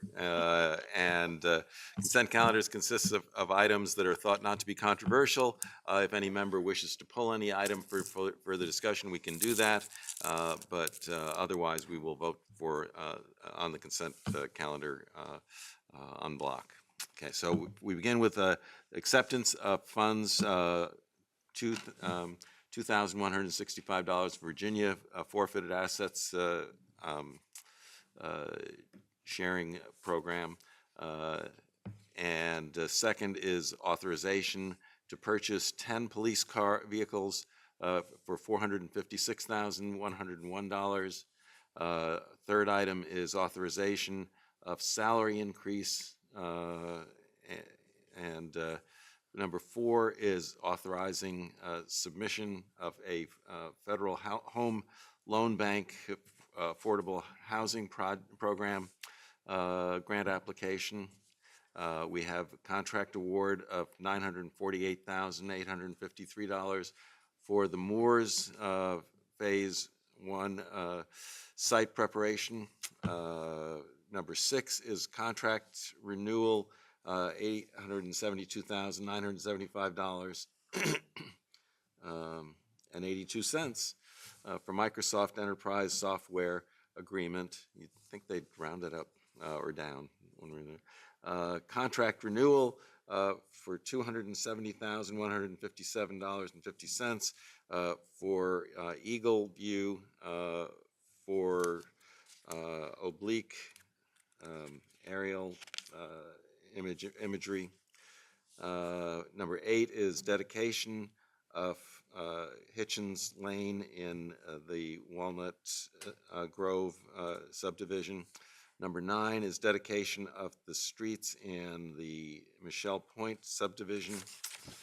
Number 10 is a grant award of $65,000 for the behavioral health doctor. Docket, I'm sorry. That's docket. okay. Number 11 is a grant award of $50,319 from the Commonwealth of Virginia, Virginia Domestic Violence Victims Fund. Number 12 is a grant award, $195,382 for the Commonwealth Attorney's Office Violence Witness Assistance Program. Number 13 is a grant award of $80,113 for life return to localities fund. Number 14 is a grant award of $36,000 for radiological emergency preparedness. Number 15 is a grant award of $472,510 for Virginia Department of Fire Protection Fund. Number 16 is a grant award of $47,957 Virginia Opioid Abatement Authority, Colonial Behavioral Health Historic Triangle Drug Prevention Coalition. Number 17 is a granting of utility easement for the Consolidated County Government Complex. And finally, number 18 is minutes adoption. Does anybody wish to pull any of these 18 items? And let me thank those who have come here in attendance to answer questions if anybody may have them, Commonwealth's Attorney and others who have spent some time. I here. move to accept. Move to approve the consent calendar. Mr. Stevens, call the roll, please. Ms. Wainwright? Aye. Ms. Knoll? Aye. Mr. Eisenhower? Aye. Ms. Larson? Aye. Mr. McGlinnan? Aye. Well, that takes care of a big part of our program here. We now move on to board discussions, and the very first discussion is senior and disabled tax exemption. And we have with us our Commissioner of Revenue, Richard Bradshaw. Mr. Chair, I think the commissioner is here. I don't know if there's a presentation. It was really just a follow-up to the conversations we had in June and maybe desires the board would have in terms of raising the amount that we would exempt and or changing the criteria for a future year. And just as a reminder, the current exemption stands at,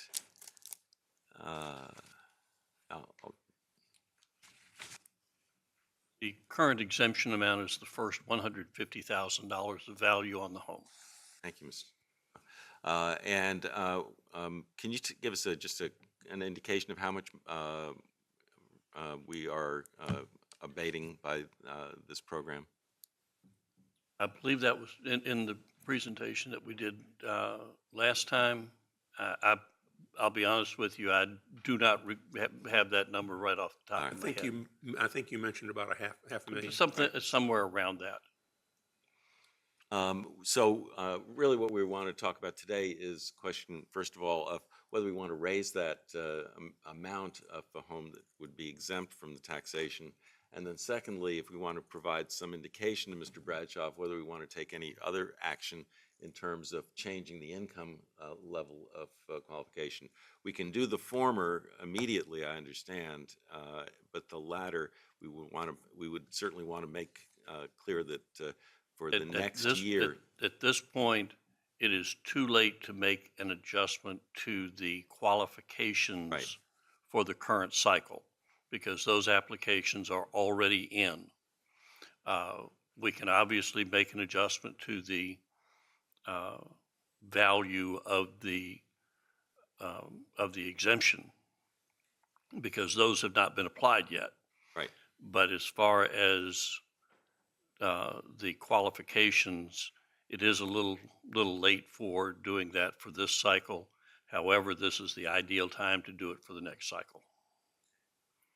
So I wonder if we could have any questions for Mr. I Bradshaw? was curious, if you don't mind, if we were to change this one, 100, on the first 150,000, and let's say we just picked 200,000.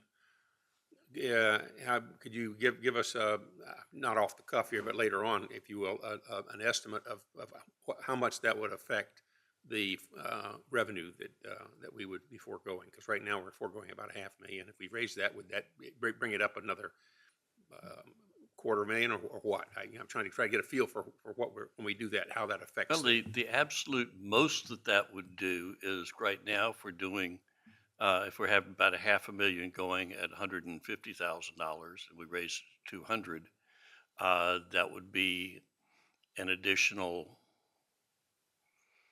$170,000, 1/3 more. Okay, 1/3 more.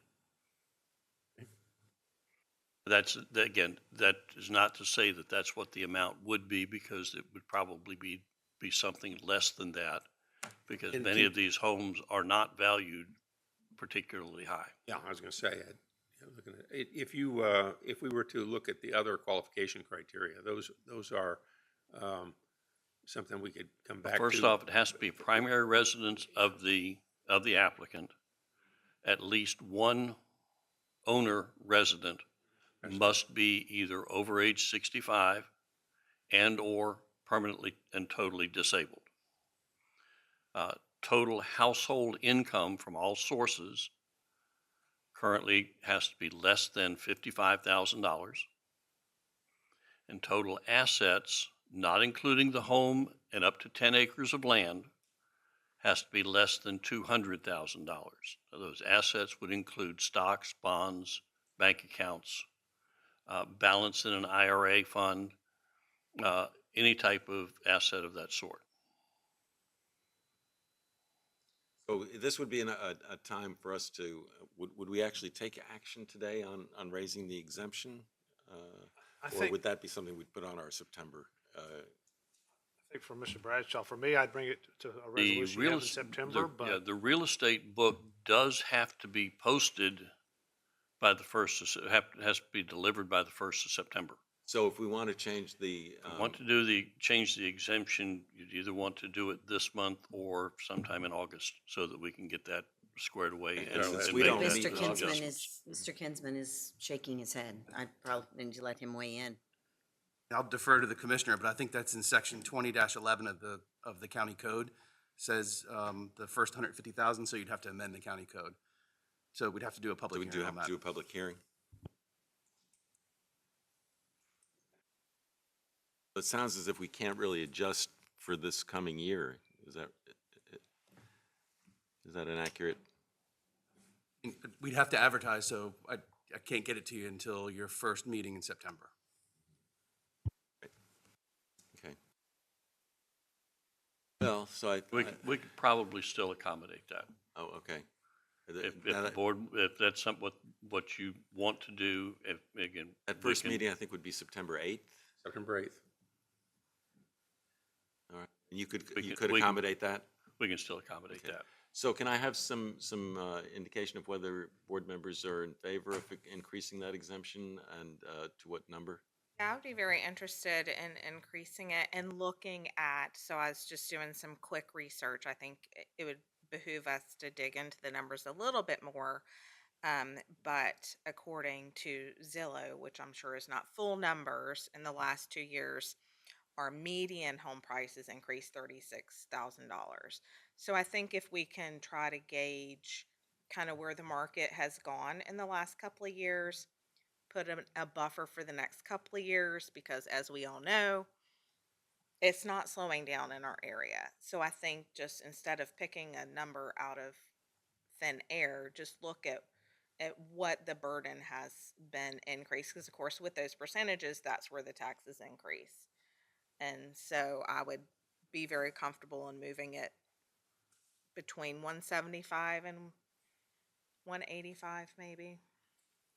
Maybe even more. I But yeah. yeah, Yeah. not over 200. I don't know that we I would would want to think go 200. over 200. I would think we could do two, if we could do 200 on that, then that would be the one thing we could do for the rest of this year. And then what we need to come back to is to look at the, Income and at the asset other level. income and assets, because I think Right. that the, you know, you might be able to give us an idea that if we were going to raise the income from 55 to say to 75, how would, what we'd want to do is to get some idea of what that would. Unfortunately, until the applications come in, you don't know. Yeah, but I mean, looking at what our applications are for this year, you see, I'm saying, in other words, if we had applied that with the applications you have for this year, that would give us some feel for what it Again, we have no idea, because those who are between $50,000 and $75,000 of household income are not going to apply. Yeah. Recognize that. I would though suggest that. But that would be, again, would have to go back and look at federal statistics for household income. And I believe Ms. Wainwright mentioned that we are at the $55,000 is very close to 50% of the median income median income for the county. So for me, I don't like, we've got what's the impact on our budget? We're dealing with no paper here or no information, and I just don't, that's not the way I like to make decisions like about We this. did So I'm get- glad we're coming back to September. yeah. But I think, for me, assessments was a big topic at NACO this year. And looking at not just this piece, but looking at when we do, and we can get into that a little later, but I would like us to really do a deep dive on assessments, how we're assessing neighborhoods. Are we assessing them fairly? Are we just doing everybody with a clean sweep? Because I agree, I have no issue with going to making this higher. And we heard that from many of our speakers this year. They were very concerned about how this was, our assessments were impacting those less fortunate. But that does mean someone is going to pick up that bill. We're going to pass that to the other tax, we've got to have the revenue, so we're picking up, we're passing that on. So I think coming back with some information in September about what the different, if we do it at this, what's the impact? And then looking at the income and the assets for next year. When do we need to do that by in order to get that, the income piece and the assessments? Assets, excuse me. The income and assets, as long as we've got it in time to do our mail-outs in January, we can work with it. So you really do have plenty of time, but you really do want to start thinking about it now. Yeah. Ms. Larson, the home value, though, if we were going to advertise for a public hearing, we'd need to know what level we are advertising. So whether the board can get to consensus today on that and give us some direction. I think we got consensus at 200 for that. I think we do know what the cost would be at 200,000, a maximum of $170,000, right?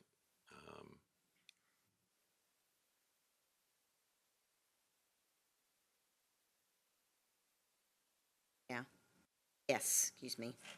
Okay. So we would want to go ahead and direct Schedule a public hearing? Publication for a public hearing on an increase in the exempted amount up to raised it to $200,000. Do we need a vote on that? No, sir, you need a public hearing and vote. Following that, we have a resolution prepared. Okay. So then are we putting on an agenda close after that, the income piece and the, okay.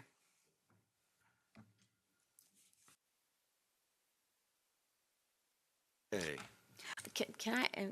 Can I ask a question, since Mr. Bradshaw's here, can I ask a question about the meals tax? But yeah, I was curious, because I went through Monday or Tuesday, and I went through a York County restaurant, and they've raised theirs already, and we were unable to do that, which I Have a different assessment system. They have a different assessment program. So is from it what our we- software or It's what? our software that would not accommodate it. Okay. All right, and which some people are really glad about that it's January 1. So I don't want to, but I was just curious why the city was able to do theirs immediately, York County was able The to city do did theirs the city July did- 1st. The city actually did theirs January 1st. Right. Which was the beginning of the assessment cycle. So they did not have to change it in mid-cycle. I think we're missing, Yeah, I'm we're not talking mixing about the two things. assessments, I'm talking about the sales tax. Right. They Or put the the rate meals on, tax. they put the rate on for the calendar year and did not have to change it in mid-cycle. We would have had to change it in mid-cycle. Right, but York County was able to do that. York County's software enables them to do that. Okay.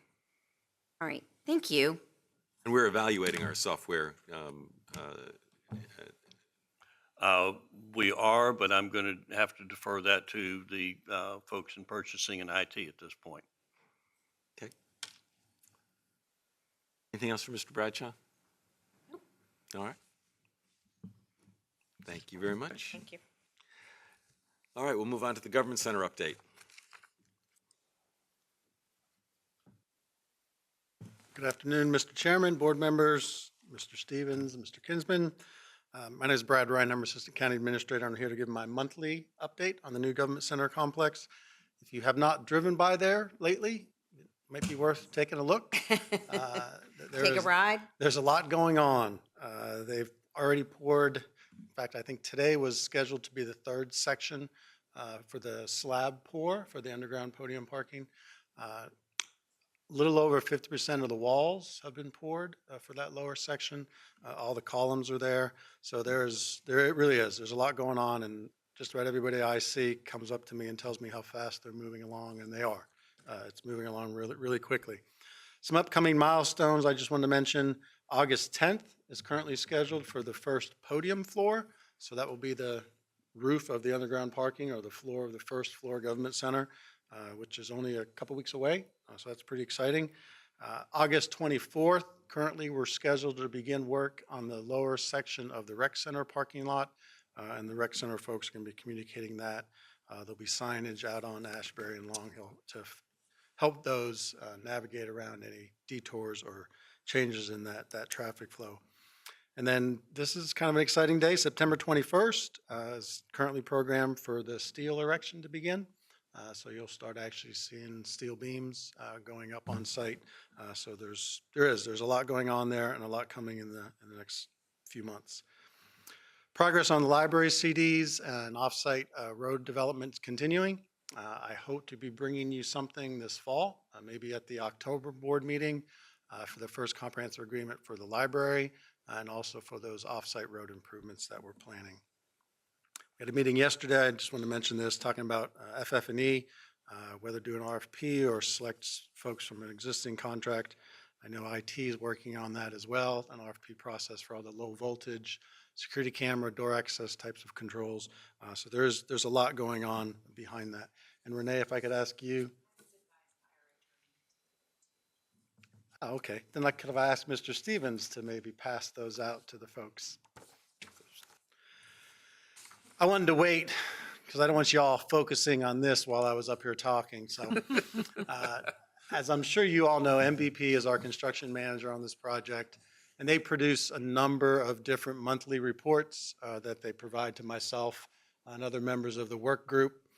I asked them to come up with a one-page, sort of a quick snapshot summary of things that I would ultimately provide to you, the board, and probably publish on our webpage as well in the Government Center, just kind of showing what's going on at the Government Center site. Be mindful, this is a week old now, so some of the photos that are on there are actually even older than that. Just gives you some updates on the construction status, the contract status. It gives us a schedule health score, so where we are in regards to the proposed schedule on the Government Center. Some of the key activities that are going on site now, some of the upcoming steps and schedules there, some milestones, and then some of the things that MVP is doing currently. And then there's some featured photos. I passed it around to some staff, gotten some input on it. Might move it to 4 photos instead of 6, so it's a little easier for everybody to see because it is a lot on one page. I'm not asking for any feedback right now unless you want to give it. I'd like you to just take it, look at it, spend some time, and then shoot me an email and let me know if there's something else you would like to see or anything else you want me to talk about at these monthly updates. My goal would be to provide these to you right before these monthly updates, kind of go over what's on there, and then take any questions that you all might have. So that's all I have on the Government Center update. I'll be happy to answer any questions you all have right now. Questions from, I don't think so. I have to come up with a new question to bug you with every meeting. No GMP question. Yes, Is the ma'am. rec center going to lose any parking spaces? The rec center does lose a few parking spaces. It's either 8 or 13. I'm not sure the number, but it's, I was just curious because it gets really packed over there. yeah, the nice thing about the rec center is typically when they do get really packed, it's weekends when they have events And at you the won't be fields, open, okay. and the government center won't be open, so they'll be Okay. able to use that for overflow parking. Chair, members of the board, I would like to mention, we've had certainly a working group of department heads, a lot of staff involvement, but we've earned the title of very involved client from Mr. Reinheimer's and Mr. Holt's efforts. They have spent a ton of time in the details, down to doorknobs and things on the floor, to make sure that we are getting a product that I think we will all be very proud. I know they put a lot of time and effort. There are a number that have, but he and Mr. Holt have put a tremendous amount of time, and I just want to say thank you to that publicly, so thank you. Wasn't sure if that was a compliment or not at first. Yeah, I don't know. When they called us very involved owners. Yeah, Yeah, that, very we kind of looked at it both ways. Yeah, but I appreciate it. Yeah, I took that as a high compliment of our staff looking after our best interests, so. Good. Great. Thank you. Okay, thank you. All right, Norge Hall, Rick Stewart.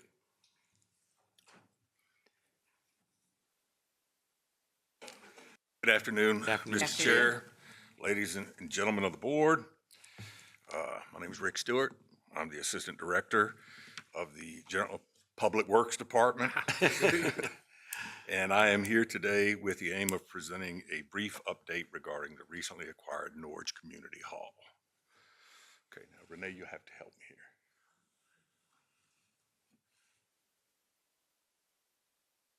Oh my, that it's looks gotten great. bigger. Yeah. How about that? Wow. All right, well, start off with the first slide, a little bit of history. It was built in 1907, sold in 1920 to the Norge Home Demonstration Club. In 1923, the building was moved 25 feet away from Richmond Road. At that time, Richmond Road was a dirt road, one lane. 1950, a kitchen addition was built that increased the facility's square footage to 2,370. In 2025, it was offered as a donation to James City County, and the Board of Supervisors approved acceptance of the donation on September 23rd, 2025. We do have it on our agenda. We have your PowerPoint. Okay, awesome, awesome. All right, so then in the next slide, we've got some members of our Parks and Recreation team here today, and with your permission, I'd like to have them come up and talk about the potential uses of this space. Absolutely. Good afternoon, Mr. Chair, members of the board. As Rick mentioned, this, Norge Community Hall has been a staple of the community for over 100 years. As we've been working with Public Works, they've been working on finding ways to get this building back open and running, and Parks and Recreation is going to be the ones that operate the building and rent it out. So just a little background of the previous usage. It's been used for everything for 120 years. It's, like I said, it's a community staple, clubs, community groups. Talking to the previous owners, they were renting it about 200 times a year. And a lot of that was recurring usage. So church groups every week, various clubs, weddings, baby showers, all sorts of different functions. And we would project it to use it the same way as a community building. for rentals, similar to what we do. We would probably live somewhere in between Legacy Hall and some of our smaller park and facility meeting spaces. And then in addition, we could use it for additional recreation program space on that side of the county where we don't have as many facilities. And then the other thing that I just, kind of put up here as something that we're thinking about is the capacity. The building has capacity for more, but it is somewhat limited by the existing parking. There's only 20 parking spaces. So that's one of the considerations we're making as Rick gets into some of the improvements of how many people we can safely get in there with that parking situation. We do have opportunities for partnerships with neighboring businesses to expand that back out, but it's just one thing that we're thinking about as we figure a plan on how to operate this building. So.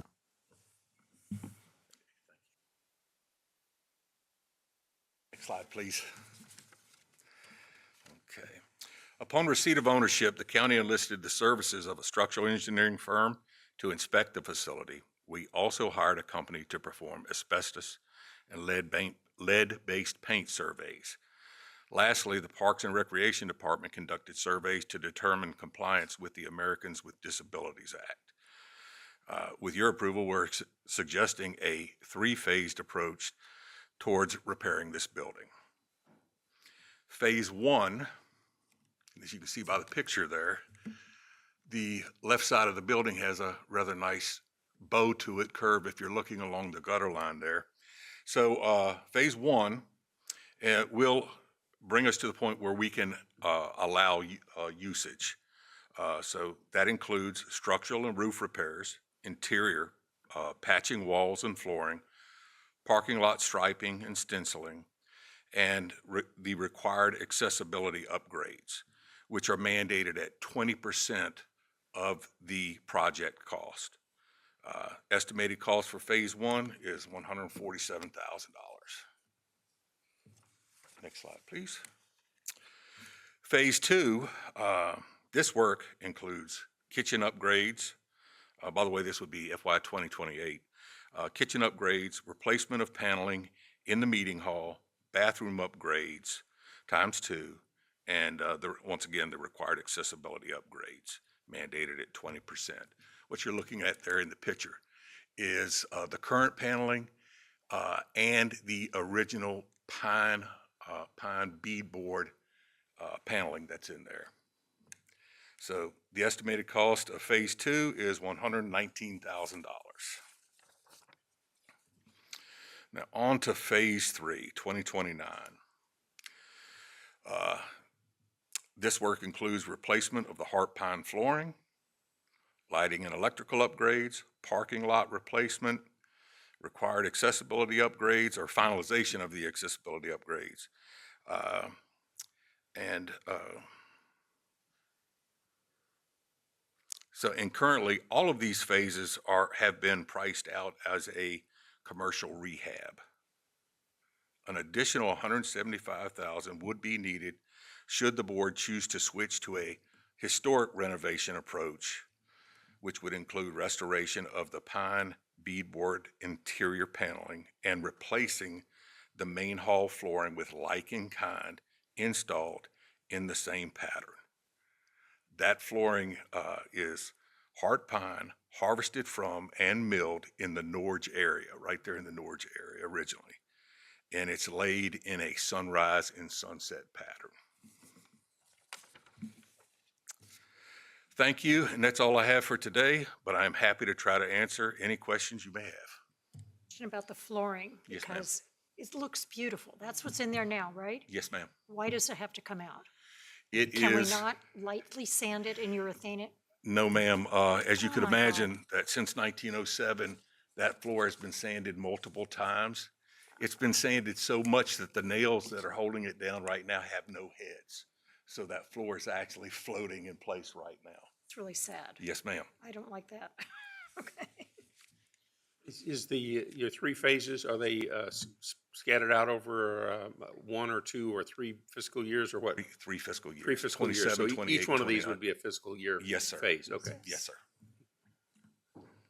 So I guess my question or my concern is that I don't, if I had my druthers, I would like to see phase 1 and 2 done together, especially the kitchen upgrades, because that hall has put on a lot of fundraising for many community organizations. One, American Cancer Society. I mean, they've just raised the community out there is just incredible. And so to have no kitchen for a little bit, it's 20 in fiscal year 28. That's just hard. So I don't, 119,000.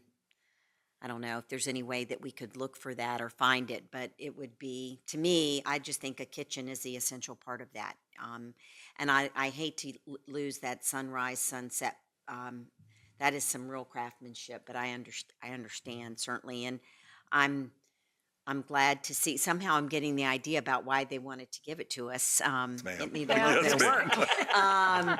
But that being said, it is definitely a community treasure, and I would hate to see it leave. So I'm glad, and I appreciate all the work and time that you've given it. So Thank you. thank you.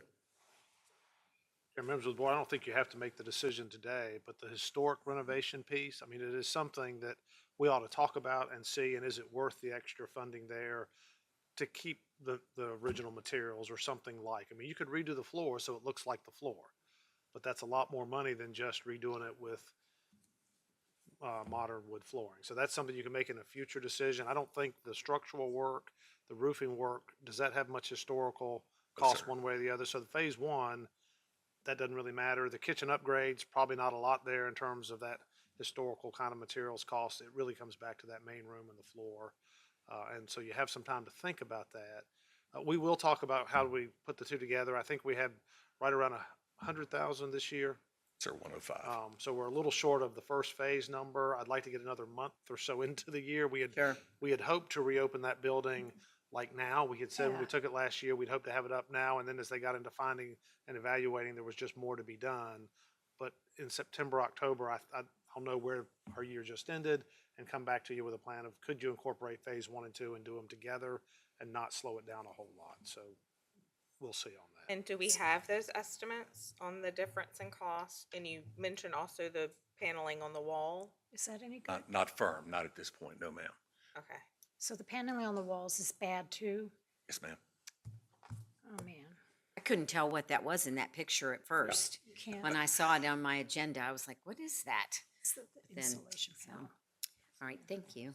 The old siding, they used to do that, the 45-degree angle stuff. Diagonal, yes. So your first estimate will include the evaluation of the asbestos and lead? Is that right? That's been completed Or it has already, been? sir. So, Yes, sir. and how bad was the situation in that regard? Asbestos, only found it in one place. That was in an old abandoned boiler in the basement, and it was just on the corners of the appliance. The advantage of being pre-asbestos, I suppose. You, In lead paint, most of the kitchen has lead paint, most of the trim, but it's not as bad as I would have thought it would have been. can you work out an estimate of what it would be to do all of it at one time? Because the Yes, ma'am, sooner I'll we be- get it up and running, the sooner we're making money back. Yes, Mr. We'll look at that. Also, if we did phase 1, it could be open as soon as you do phase 1. The structural piece, the roofing piece, it just wouldn't look as nice. You get the kitchen and the main room, it could be open. There'd be a period of time when you redid the floor, we would have to close it back. But if we got through any of the phase 1, we could then open the building for public use immediately until we needed to close it for the next phase. So The sooner we get it open, the sooner we make our money back. We get people in there, because this is really important. Thank you. It's my district, and I appreciate this very much. Thank I you. just asked that on that third phase where you had the sunrise sunset design, was just replacing it with straight boards or to recreate? If we were to take the commercial approach, it would probably just be hardwood flooring in a straight run or staggered pattern, not in a sunrise or sunset.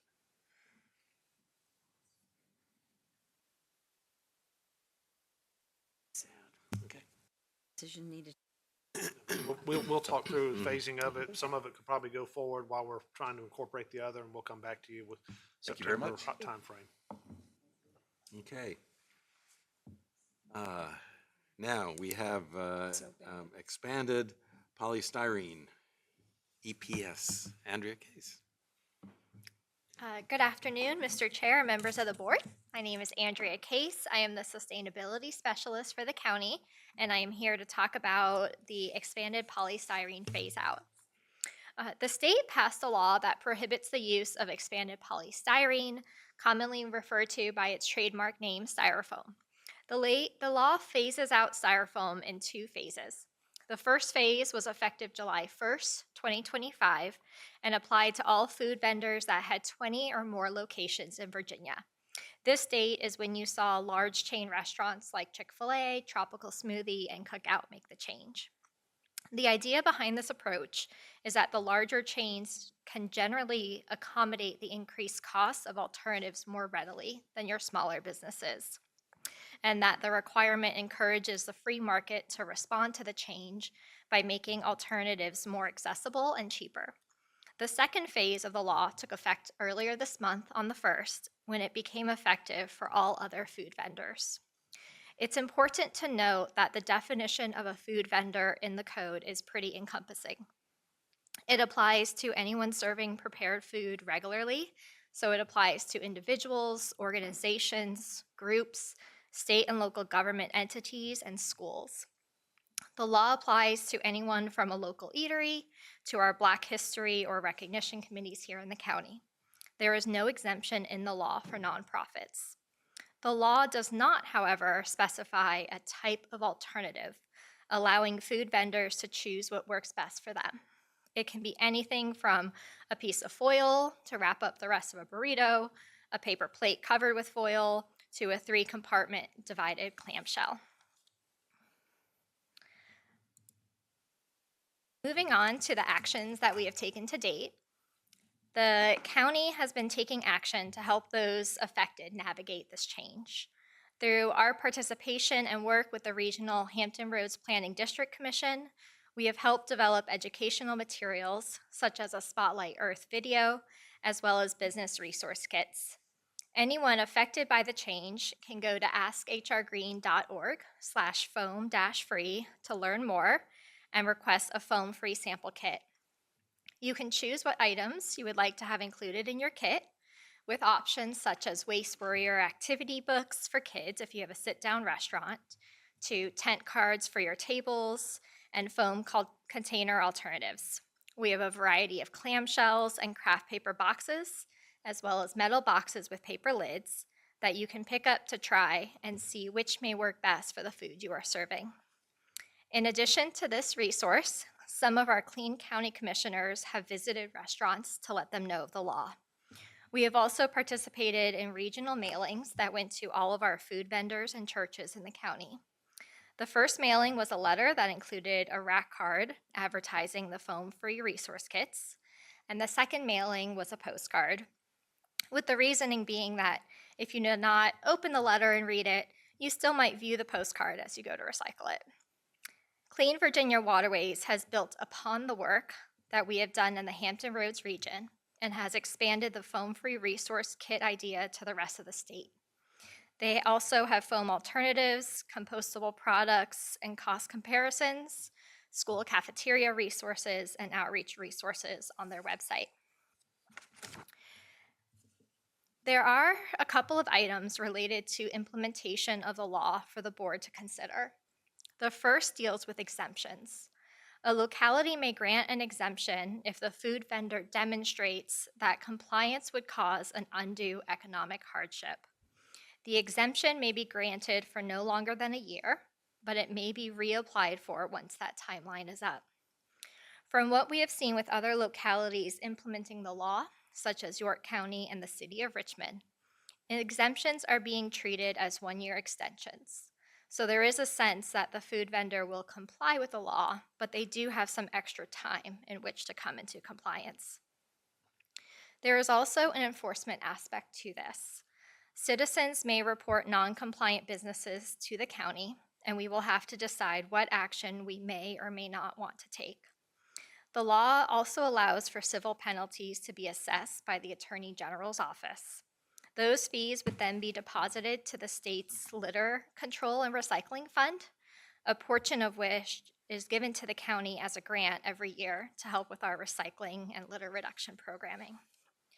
And with that, I will open it up for any questions that you may have.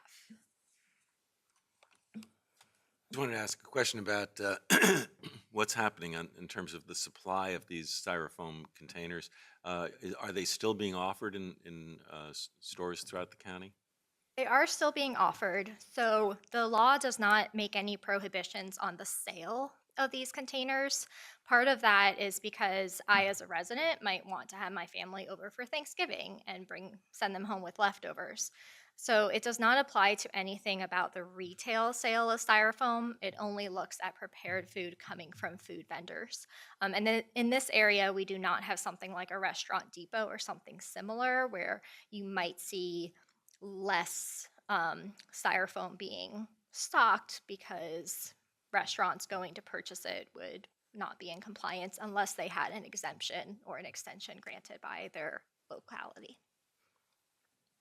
Maybe we can encourage our local businesses to voluntarily stop selling stuff.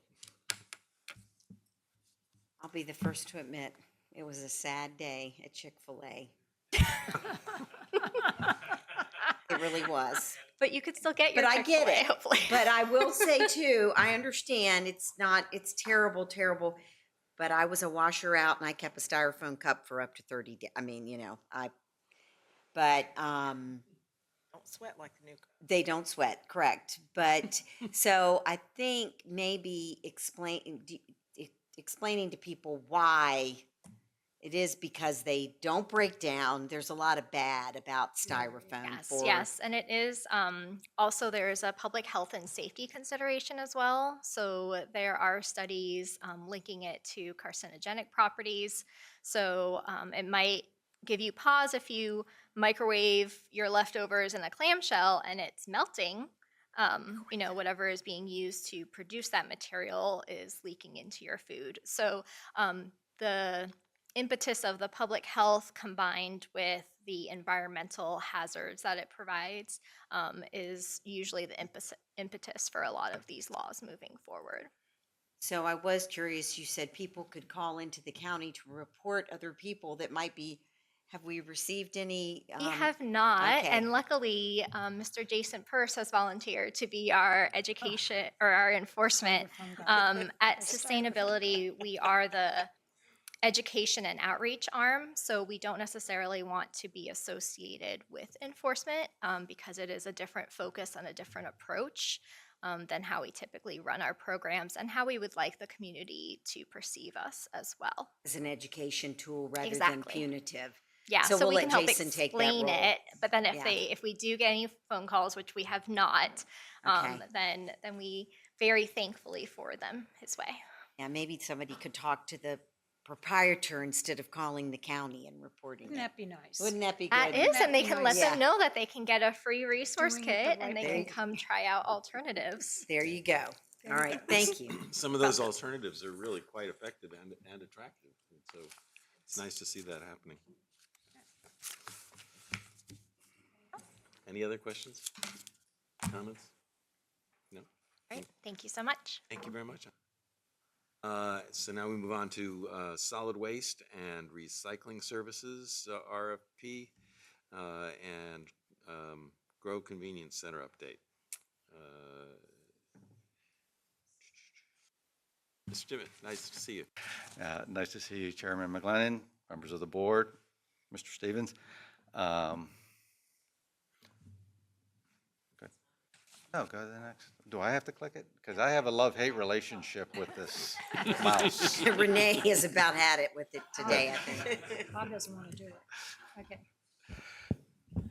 So the county issued a request for information, an RFI, for subscription-based solid waste and recycling services on January 16th. The RFI was used to gauge interest, gain insight, and fine-tune the upcoming request for proposal for those services. The county received 5 responses to the RFI, including one regional trash company that currently does not operate within the county. Though not requested, some of the respondents included estimated pricing in the range of $9.75 to $28 a month for weekly trash service and $5 to $12.50 a month for biweekly recycling service. Please keep in mind, these prices are not binding, they're just estimates.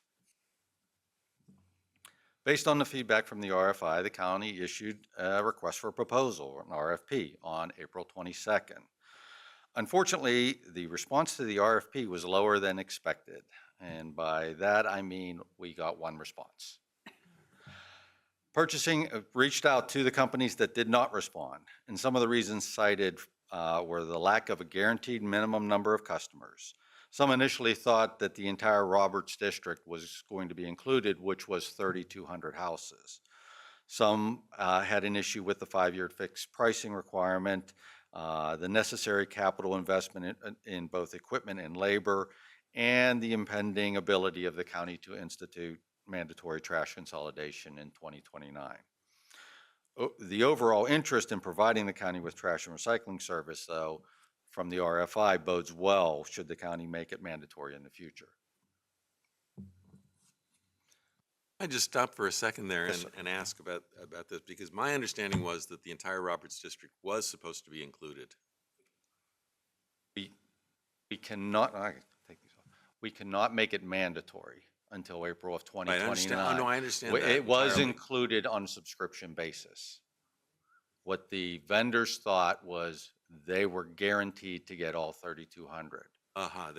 They were guaranteed to get all. Yes, and we could not make that guarantee because we still have to operate as a subscription-based service. Sure, I understand that. Okay. And feel free to stop me if anyone has any questions. Again, I just would mention before we move on, the intent was, as we move to the idea that in 2029, we could be the only provider to have contractors working, and so they're starting and they build that base. And we had a bid, or at least the discussion was, at 200 customers, what would it be? At 500, just tiering it up so that when you got to the full 3,200, that might entice a bidder to get in. But that lack of guarantee, the lack of would the county go forward with that, which can't be guaranteed until you get closer to that date. So I think that was some of the reluctance for people to get into the business with other providers already here. That's just with solid waste. With curbside recycling, we currently have 9,200 customers, and we still only got 1 bid. So I think there was a lot of apprehension just because of how close we are getting to April of 29, where we can make things mandatory should the board choose at that time.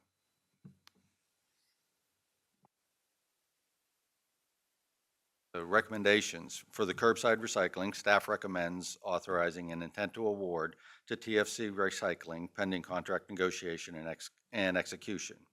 TFC is the current provider for curbside recycling in the county, and it will allow the county to continue to offer the service with no interruption and utilize our existing billing system. For subscription-based trash service, the staff does not recommend that a contract be awarded at this time. The main barriers to implementation are the minimal formal responses. Current rates within the Roberts District are between $25 and $35 per month for weekly trash service. And most service providers now have recently implemented a cart removal fee of up to $75 a cart. So even if a program that would save a resident $10 a month, it would take them over $7 to recoup that savings because they would be penalized for switching.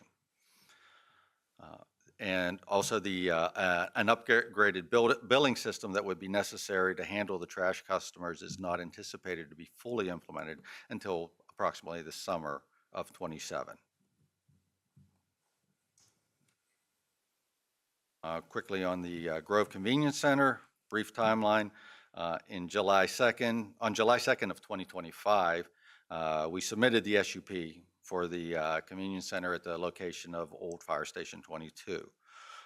We had a couple extra steps in that we had to extinguish a boundary line on the parcel that we acquired that was anticipated to be the location of the convenience center. but wasn't suitable. And then we also had to get an easement agreement with Dominion to utilize their entrance road. On May 28th of this year, the SUP was approved. June 5th, we sent out the invitation to bid. On June 6th, we started the demolition of Fire Station 22. On June 16th, we held a pre-bid meeting down at the site, and we had 7 vendors on site, so it bodes well for pricing. On June 27th, the contractor finished the demolition. If any of you have been past it, it looks a lot different than what it did. Due to the need to provide some additional electrical design information to the bidders, we had to extend the due date on the bid to August 21st of this year, of next month. The extension will allow the county to receive the most accurate bids for the projects. We were told by purchasing, the more time that we're able to give the bidders, the better the pricing is going to be, because they're not going to need to assume anything. The bid does require, though, that construction be completed within 60 days of notice to proceed. And then we have a slide of what the property looks like. Let's see, is this an arrow on here or not? Oh, there it is. So resident traffic into the convenience center, the blue line is the fence. We'll enter here, the attendant building. I'll go over to this one. The attendant building's here, that's a parking space. We have the glass, we have the 2 drop-off recycling containers, our trash compactor, and the cardboard baler. At the request of the fire department, we put it as far away from Fire Station 2 as possible. We also have an area for appliance drop-off, which we will probably do occasionally, and then this will be the household waste oil drop-off. The residents will then exit out through this improved Dominion easement, this will all be paved. The other part of it is the entrance here. We are adding this emergency vehicle entrance so that emergency vehicles can drive forward to the fuel pump.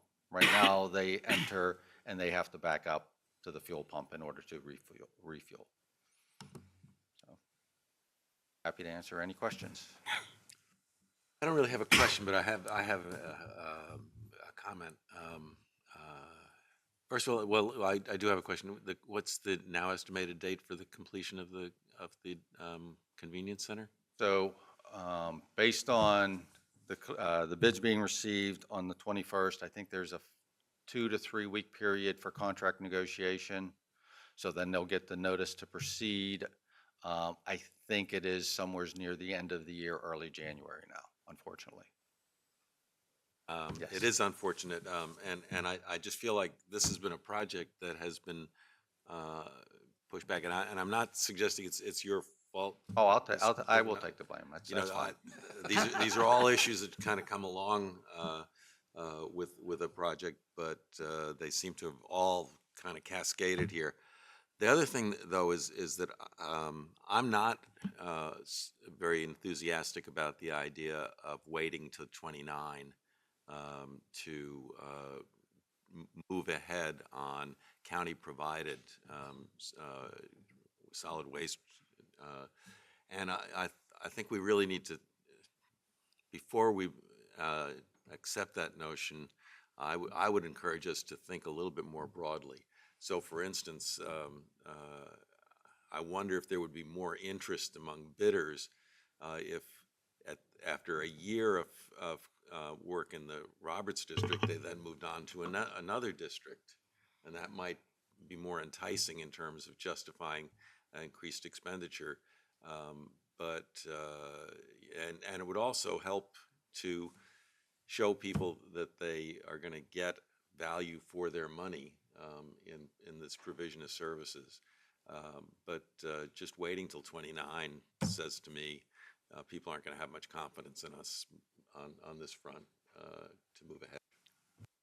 Unfortunately, that's the way the state set up the code with the I understand. 5-year notification. There, I can get together with the county attorney and look at if there's other options that we can pursue to do something earlier.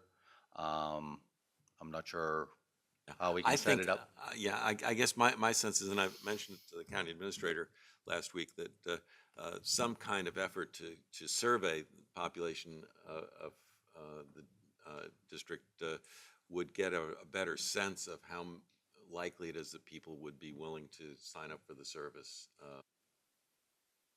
I should have thought of this in terms of the survey that was being done by the folks up at UVA. Would have been a nice little add-on, but There's less expensive surveys that There are. somebody could probably just do a call and then hit one or, you know. So I guess the one thing I had, I'm sorry, were you finished? yeah, that's right.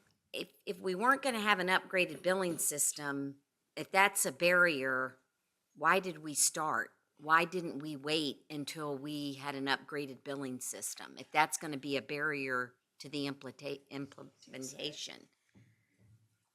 You know, we can bill about 1,000 customers. So the idea was on the garbage in Roberts District, we probably wouldn't get 1,000 initially. And so we have been working to, formerly General Services, now Public Works Credit. They have asked for a billing system 2 or 3 years ago. It was $300,000.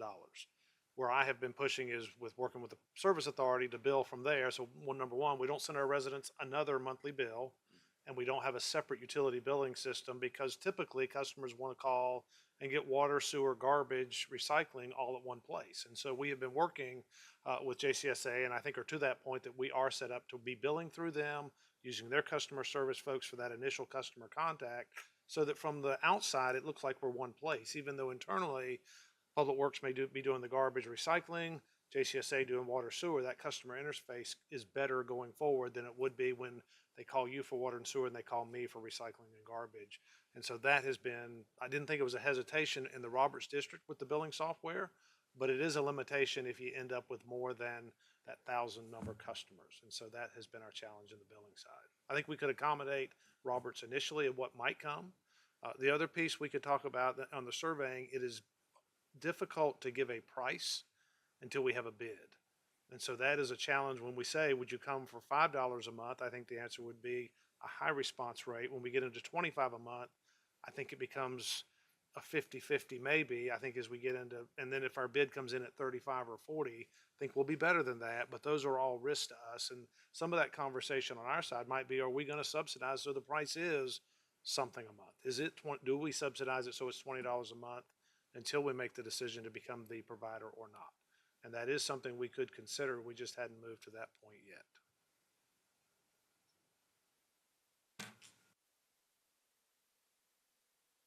Questions?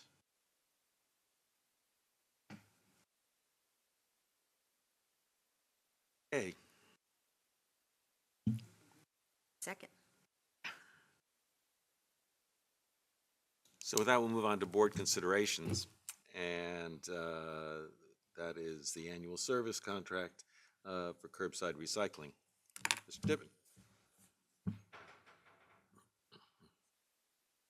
So what we have is a recommendation to move ahead with the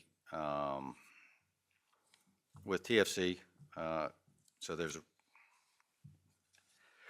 the request for proposals were publicly advertised for qualified experienced firms to provide curbside recycling services within James City County. One firm responded to the RFP by describing qualifications, experience in performing similar work, and pricing. A team of staff members representing Public Works evaluated the bid qualifications, and based on the questionnaire and labor rates, the lowest responsible and responsive firm was Tidewater Fiber Corp., which is TFC. The initial contract term is for 5 years with the option of up to 13 additional 1-year renewals upon mutual agreement of the parties. Initial pricing through the end of fiscal year 27 is $850 per house per month for biweekly service, and the county currently has approximately 9,200 curbside customers. The rate will increase annually at 4% starting July 1, 2027. So staff recommends adoption of the attached resolution authorizing the award of the curbside recycling contract to Tidewater Fiber Corp. Any discussion, any questions? And just as an aside, the $850 a month is what we are currently being charged by TFC through the emergency services contract. So they kept the price firm and through the end of this fiscal year. I will say to their credit that they have improved their performance noticeably, at least in my experience. I don't see the broken glass on the roadways as much, or any of the kind of so forth. Operating or professional.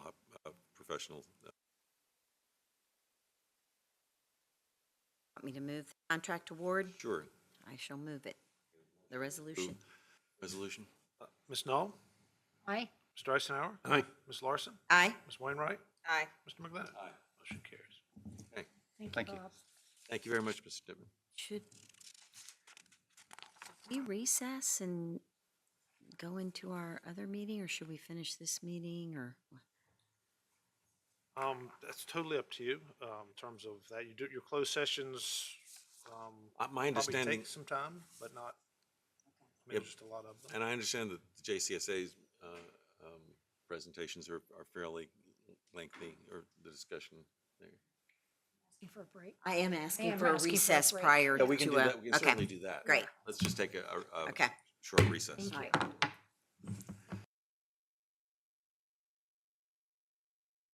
Call this meeting back to order. And we'll move on to board requests and directives, I believe. All right. It's actually been a pretty light couple of weeks. Had a AFD meeting, met with some different groups around the county. Love being able to patronize our local coffee shops. We have a great collection of small business coffee shops in the area. And that's about it for activity. No requests this meeting. Okay, I attended the police promotion ceremony last week. Michael Farrow was promoted to sergeant, and John LeClaire was promoted to lieutenant. He had planned to retire in October, and he says, "Now I have to talk to you. I'm not doing that." So anyway, that was really nice. It was really nice to go see that. And I spoke to the local GOP men's club last week. They were very nice. They didn't beat me up too much. And it was always fun. And I think that's about it. I'm trying to think if that, Summer's I a think little that's about slower. it. Went to NACO. Oh, I went to I went to NACO. Oh my gosh. Yeah, 4 days in NOLA with Mr. Stevens and Ruth and Mr. Stevens' wife. And the convention was really good. I thought it was much better than Philadelphia. So, and it was handled really well. There were over 4,000 people there, from what I understand. That's a lot of counties, representing 3,192 counties.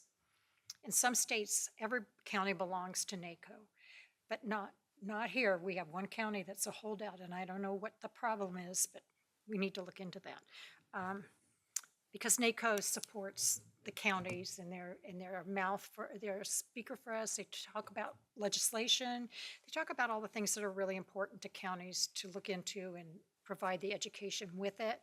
And as a subside of that, they have VACO, which is Virginia County Association, where I got my supervisors training 3 years ago, and Ms. Wainwright's going through that now. They're really, really good at supporting counties. So yes, I did do that. And then we had a wonderful time at the Mardi Gras place, whatever it's called. Mardi Gras, what was it called? Mardi Gras World. Mardi Gras World. Oh my God. all the animals, all the things that go in the parades and stuff, and beads were being thrown at us. And then all the parishes, because they have parishes instead of counties, the parishes each were doing big demonstrations with food and so forth. So it was kind of wild, but it was a great time. You're right. I forgot I even went, and it's been a week, right? Sorry. Thank you, Ruth. John. Jim. I've only got one thing I was going to say. I've sent everybody an email today that we got from the Naval Weapons Station. They're doing yeah. I think it was the 108th anniversary Yeah, of I want the to thing. go to So, but Captain Patrick invited us, especially the chair and the vice chair, but all the Love board us. members want to come out. It's on the August the 6th, which is Tuesday, at 11 o'clock, and they're going to cut a cake, and then they're going to take us to lunch. And I can tell you, when you go to lunch Thursday, I on think. military Thursday. installations, you're going to be treated very nicely. So they want to RSVP by the 3rd of August, and Max, the gentleman who sent the email, is the one to respond to. So if you can go, please do check in with them and RSVP. And I plan to be there, so that's all I got. Thank you. I will unfortunately be out of town, but I would have loved to have attended. I will also be out of town for National Night Out, which I think is an excellent. I haven't missed one for a while, and they're excellent. So I appreciate the recognition of that this evening. Just a couple things. One, did go to NACO and went, had just excellent workshops. There were some on election excellence, and you know, really our election process is safe. It's one that there are standards for, and I just want to take this opportunity to thank Diana Moorman and her staff and all the volunteers. They do an excellent job here in James City County on our elections, and we're very fortunate, and the electoral board as well. Another workshop that I attended was about county government assessments, and it was really interesting and very well attended. And some of the things that they talked about were assessment audits and how you're doing those. And so I'd be interested in having. I really appreciate that Dale came a few meetings ago, but I'd like to delve into that a little bit more, just get some additional questions answered about that and how we're doing that. But just in case anyone's wondering, I got this magazine, James River Living, and it happens to be about the Brady family that live in the Berkeley district. But on the back, they've got a realtor's run an ad, and it's showing these two recent sales, and one was on the market for $775,000, and it sold for $780,000. And then one was on the market for $790,000, sold for $795,000. So again, market value. I understand these are two, but they sold over asking. This is why our assessments often are the way that they are. So, and then just a couple of things, and of course, Scott, I made sure, you know, you have the exhibits, but there were ones that I do think are worthy of further discussion.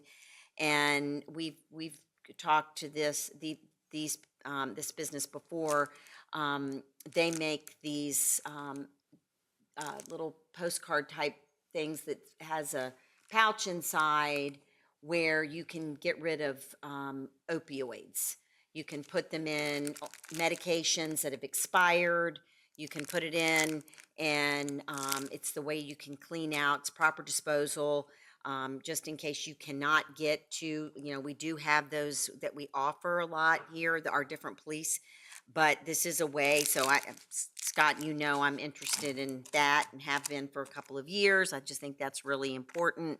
One is Civic Plus, which is our agenda. There's other ways we can use that to get more information out of our system online.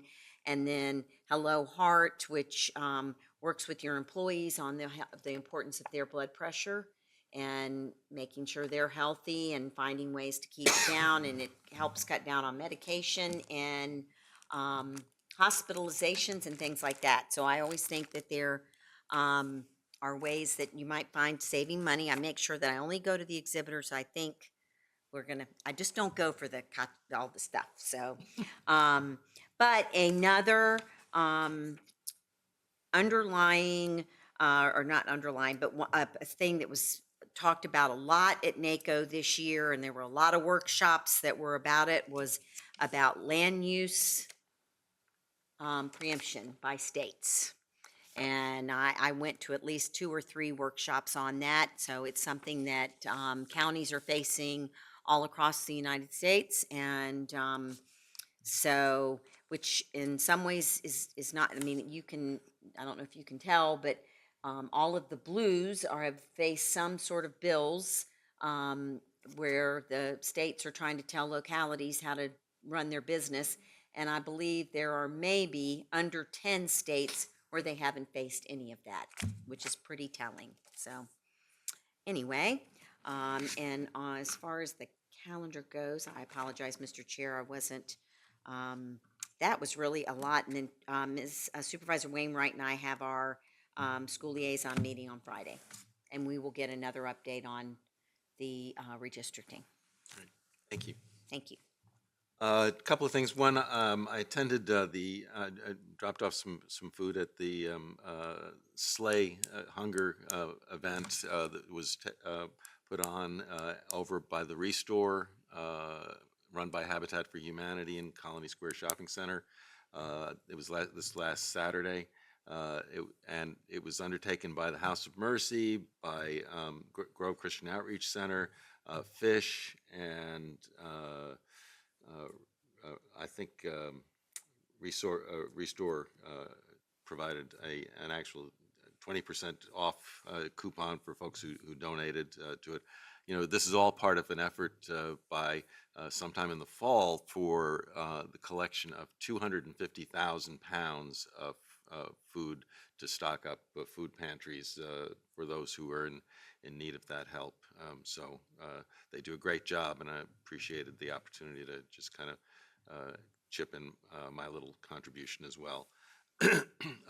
Also wanted to just mention two other things. One is you're probably hearing or reading in the news about many of our surrounding communities going to the courts and asking for the referendum on 1% increase in sales tax for school funding items, school construction items.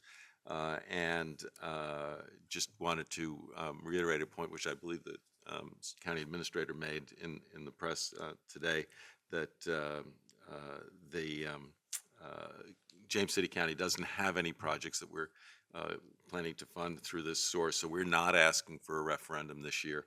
It may be something we want to consider in the future if we have some big school project expenditures coming up, but at this point we don't see any need to go to voters on that question for referendum.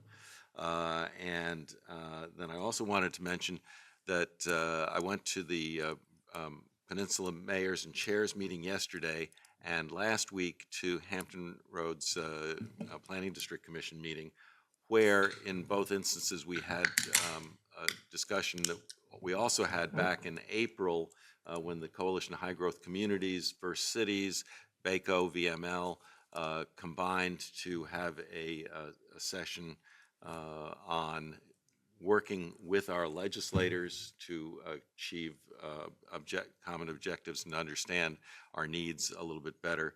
At the HRPDC meeting, several of our local legislators, including Senator Lucas, Chairman Cliff Hayes, and several other members of the General Assembly were present or had staff members present at that session. And two things really emerged from it. One was a general suggestion to those of us from Hampton Roads communities to recognize that in the General Assembly right now, there are a large number of representatives in positions of influence, and that they would like to be able to help local governments. But as also was stressed at our earlier April meeting, they need to hear from us, and need to hear from us earlier than we have traditionally been doing. And you know, Local Government Day is a great event in Richmond, but it's also in the middle of the legislative session after bills have been filed and after votes have been taken. And so if you really want to have an impact on the submission of legislation and the success of that legislation, it's important to talk to our legislators at an earlier point, which brings me to the point of basically saying, I think we're going to try to do our legislative agenda in September. We're not meeting in August, but I would hope that during that time period, we'd think a bit about issues that are directly relevant to our local government functioning that we would like the General Assembly to consider so that we can be prepared to talk in September with our legislators about those matters. The sort of good news, bad news story out of these meetings, Mary Bunting, the city manager down in Hampton, made a pitch for consideration of some way of the state helping out with the tax exemption for military veterans who are 100% disabled, because of the disproportionate impact on Hampton Roads communities, there was a lot of interest among the legislators there, but as was pointed out, last year those legislators were provided with a report that showed the impact and didn't seem to register. So hopefully if we get that message to them in the early fall, that will be helpful. So with that, I think I'll stop there and turn it to the county administrator for his report. Thank you, Mr. Chair. Just a couple items to share. Just a reminder that storm drains lead to our local waterways and just encourage residents with trash, leaves, grass clippings, fertilizers, those kinds of things to try to keep them out of storm drains. Helps with flooding and also helps with the environmental quality of our local waterways. Also, mosquito dunks, we still do that through the summer. We don't do a whole lot of treatment, but we do provide free mosquito dunks to a household, and they can call 757-259-4080, 757-259-4080. And then the Greater Williamsburg Sports and Events Center, Ms. Larchin mentioned a couple of events, but we have opened. It is going, I think, very well, from community use during the day to the I Shine car show that was held about 2 weeks ago, very well attended, and then the home show that was held this past weekend, again, very well attended, and I think much more to come. So just wanted to report on those items. Thank you. Great, thank you. So I'd now like a motion to go into closed session for the following items. First, consideration of a personnel matter, the appointment of individuals to county boards and or commissions pursuant to section 2.2-3711A of the Code of Virginia. Secondly, specifically appointments to the inaugural board of directors for the James City County Community Land Trust.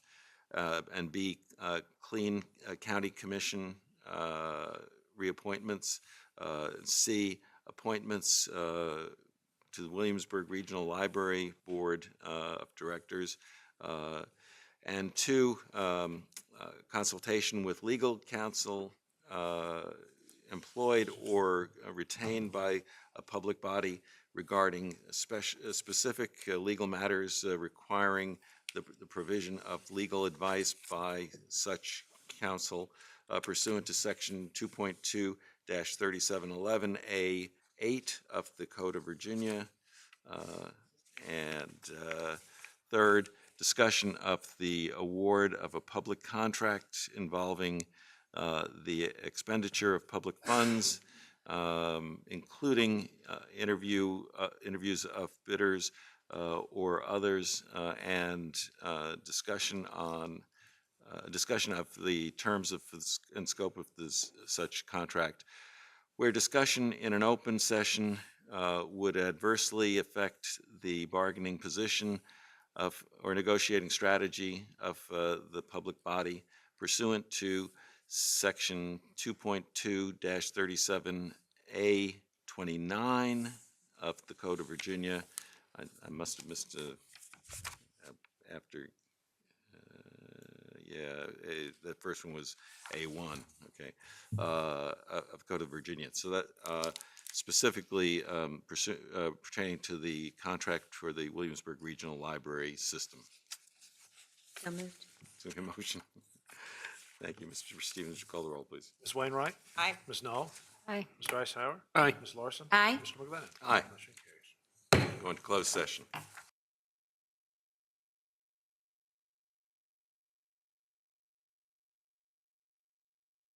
Call us back into session and look for a motion to certify. I certify that we only spoke about those things we said we would. Okay, thank you. Mr. Stevens, just call the roll, please. Ms. Wainwright? Aye. Ms. Knoll? Aye. Mr. Eisenhower? Aye. Ms. Larson? Aye. Mr. McGlinnan? Aye. Motion carries. Okay. Okay, I've got a motion for appointments to the inaugural Board of Directors for the James City County Community Land Trust.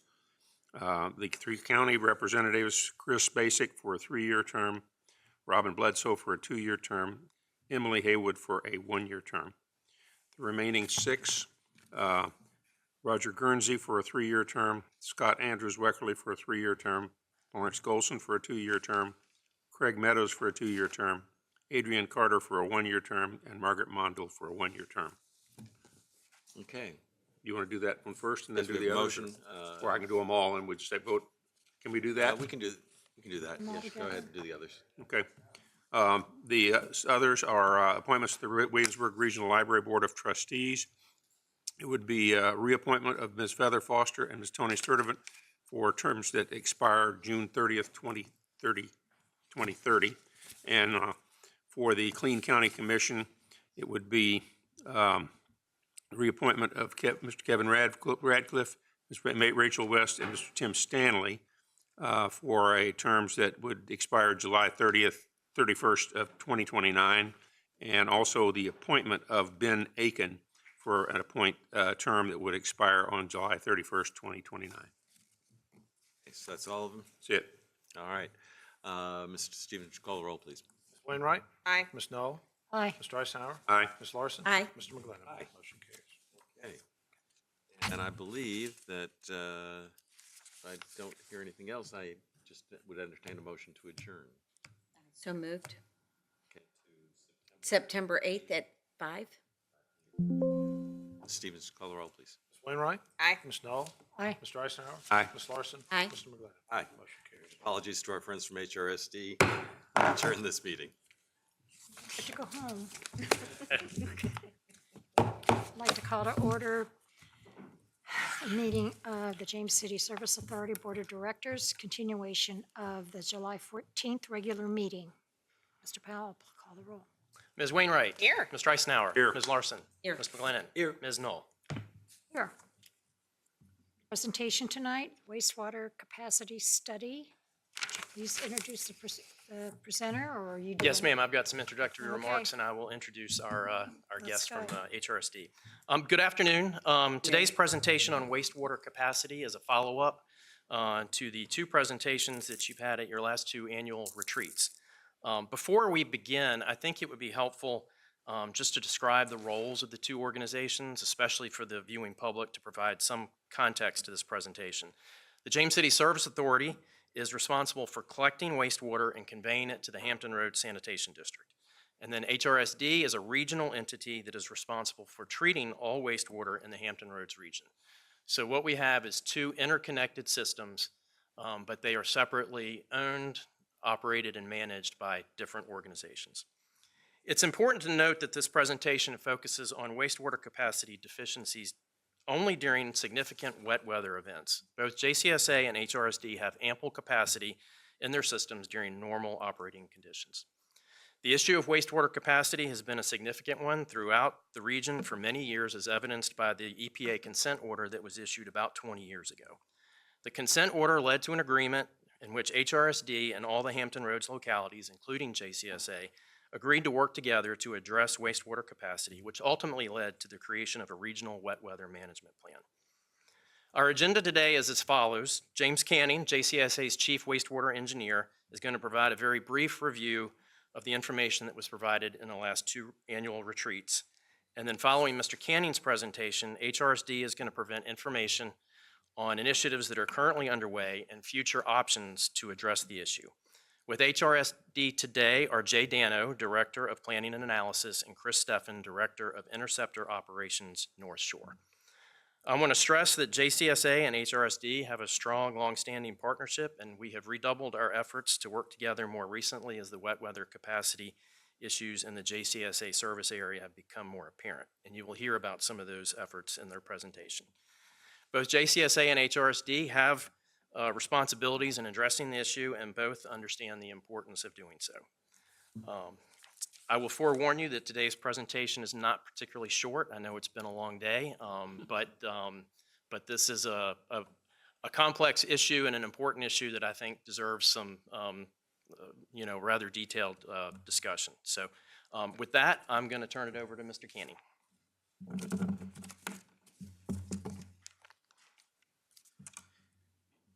JCSA's wastewater collection system consists of 78 pump stations, 23 which are directly connected to Hampton Road Sanitation District force main system.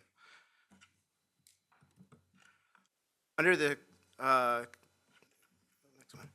the existing consent decree, JCSA is required to report all sanitary sewer overflows to the Virginia Department of Environmental Quality.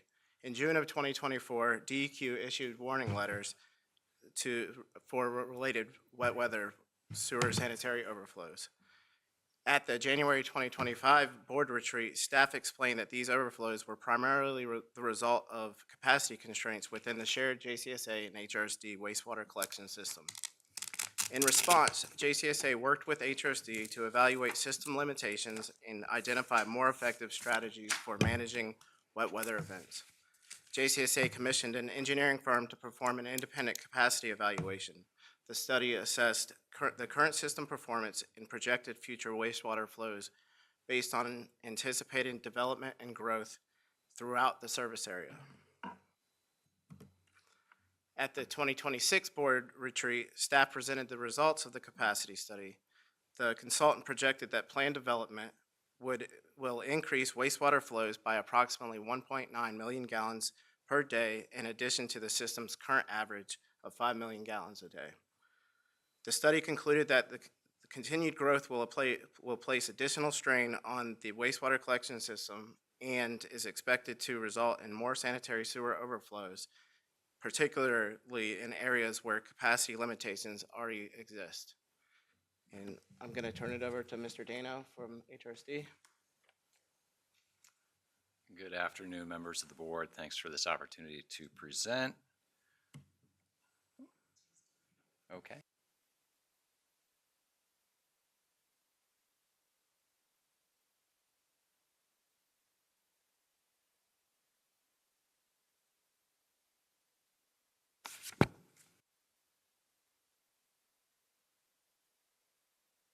I have quite a bit of information to present, and I'll try to keep it moving along.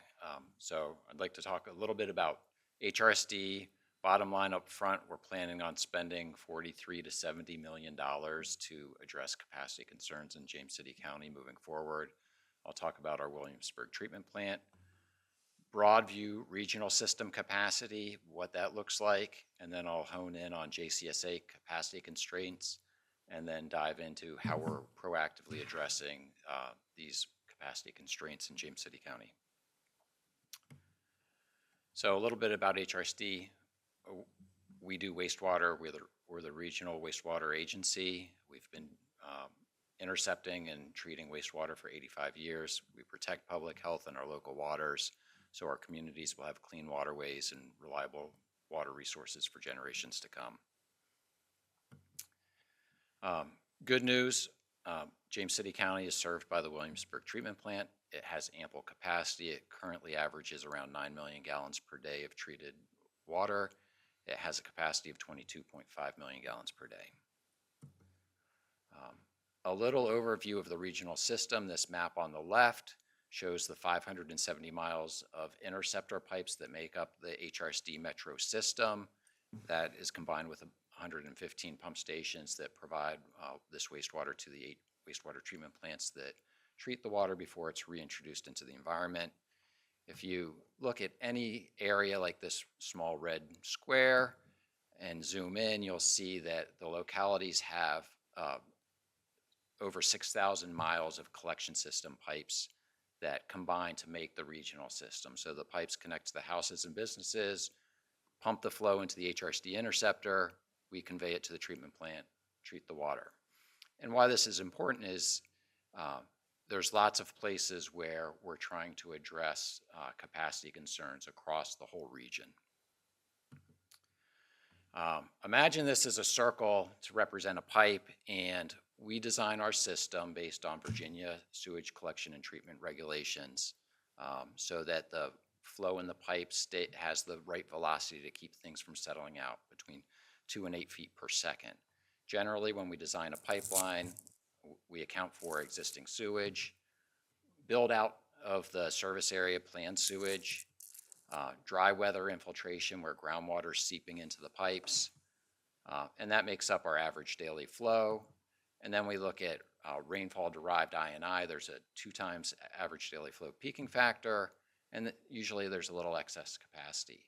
In reality, what happens is grit settles in the pipe and takes up capacity, grease accumulates in the pipe, takes up capacity, air and gas gets generated and takes up capacity that would otherwise be used for sewage.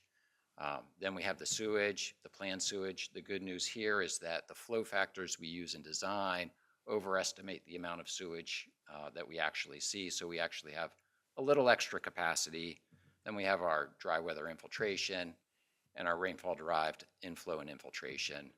Sometimes tidal flow gets into the system, excessive rainfall-derived I&I, unplanned service area expansion, or economic development wants to send more flow to the pipeline. And this presents risk for us: sanitary sewer overflows, high system pressures, which require major CIP investments. And we get into this situation where it's an arm race. So if a pump station needs to get into our pipe during high flow conditions, the pressure goes up. Well, now this pump station can't get in, so I have to put bigger pumps in here. And what this does is it allows each station to get in, but it blocks the next one and it raises the system pressures. And that's an untenable situation. Because it's untenable, Doug talked about 20 years ago, EPA came to town and said, we're going to put you under a consent decree because you're a large system. There's been reports of sanitary sewer overflows, and you need a long-term regional plan to manage system capacity. At the time, there was some finger pointing going on between HRSD and the localities about whether we had enough capacity or if there was too much inflow and infiltration coming in. More importantly, there wasn't adequate investment both in the locality and the HRSD system to address the concerns, and we really did need this regional wet weather management plan. It took from 2005 until February of 2022 when a regional wet weather management plan was adopted. A lot of things transpired during that timeline. We looked at regionalization, different alternatives, and EPA introduced an integrated planning framework that focused on prioritizing capital investments for a community to achieve the maximum human health and water quality objectives of all the needs of the community. And so we leveraged this to move towards our SWIFT program and also manage the nutrients being discharged from the treatment plants, that we could give those credits to our locality partners for their stormwater needs so we could save the region money. And immediately, once EPA came to town, we started studying what needed to be done and making large investments through interim system improvements and rehab action plan programs to address the capacity needs at the time. And we spent over $1 billion doing that. What this resulted in, ODU did a study about how much we saved the money to comply with the Clean Water Act and the Chesapeake Bay total maximum daily load. And because we did this as a region together, we were able to save the region $5.2 billion, as opposed to everyone going it alone to address both their sanitary sewer capacity needs and their Chesapeake Bay TMDL requirements for the stormwater and for HRSD. This doesn't even account for the value of the water going back into the aquifer for future generations to use. So, consent decree was a large success and we really needed it. What our data tells us is over the years from 2010 to today, the number of sanitary sewer overflows that we experienced during wet weather has dropped significantly. That $1 billion of investments have really paid off. And we have a lot of collaboration that Doug talked about before. HRSD's adopted policies to address regional wet weather capacity, and we're moving towards this adaptive regional wet weather management style and plan that I'm going to talk more about now. As a region, we meet at the Hampton Roads Planning District Commission as a capacity team, and these are our mantras. It's together that we protect public health and the environment. We're here to eliminate sanitary sewer overflows. We want to pump sewage through the system, not clear water, rainwater. We want to optimize system capacity, and we really want to slow the flow and lower the pressure in the system. And you're going to hear that theme throughout the rest of the presentation. We have adequate capacity. If you look at the flow we receive over 24 hours a day, it's during these short wet weather windows where the system can't take it all. It's like a freeway that's clogged with cars. It can only take so many cars at any given time. This is a thought exercise. I'm going to go through this quickly. I think about this too much, but on the left side there are what consume capacity in the storm pipe, that diagram I showed you previously. Sewage, grease, grit, rags, air, biofilm, infiltration, inflow, and condensate. So I asked myself, okay, where do these things come from? And so I said, okay, where does everything start? It starts at the private side, at the house or at the business. And on a scale of 1 to 10, I asked myself, how much of each of these components comes in at any given point? And this, again, is just a thought exercise to try to understand what's coming in where. And so, most of the sewage comes in from residential connections and commercial connections. Moving down the line towards the localities, the collection systems, a lot of the grit comes in through the gravity main, manhole connections, manhole castings, and the like. And infiltration comes in through the gravity mains. And for the HRSD system, the major interceptors that are primarily pumped and pressurized, not much comes in. We handle what's sent to us. So, but together we need to address this problem. And the issue here, I mentioned before about the need for the velocity in the pipes to be a certain rate to keep things from settling out. This is what a picture of a clean pipe newly installed looks like.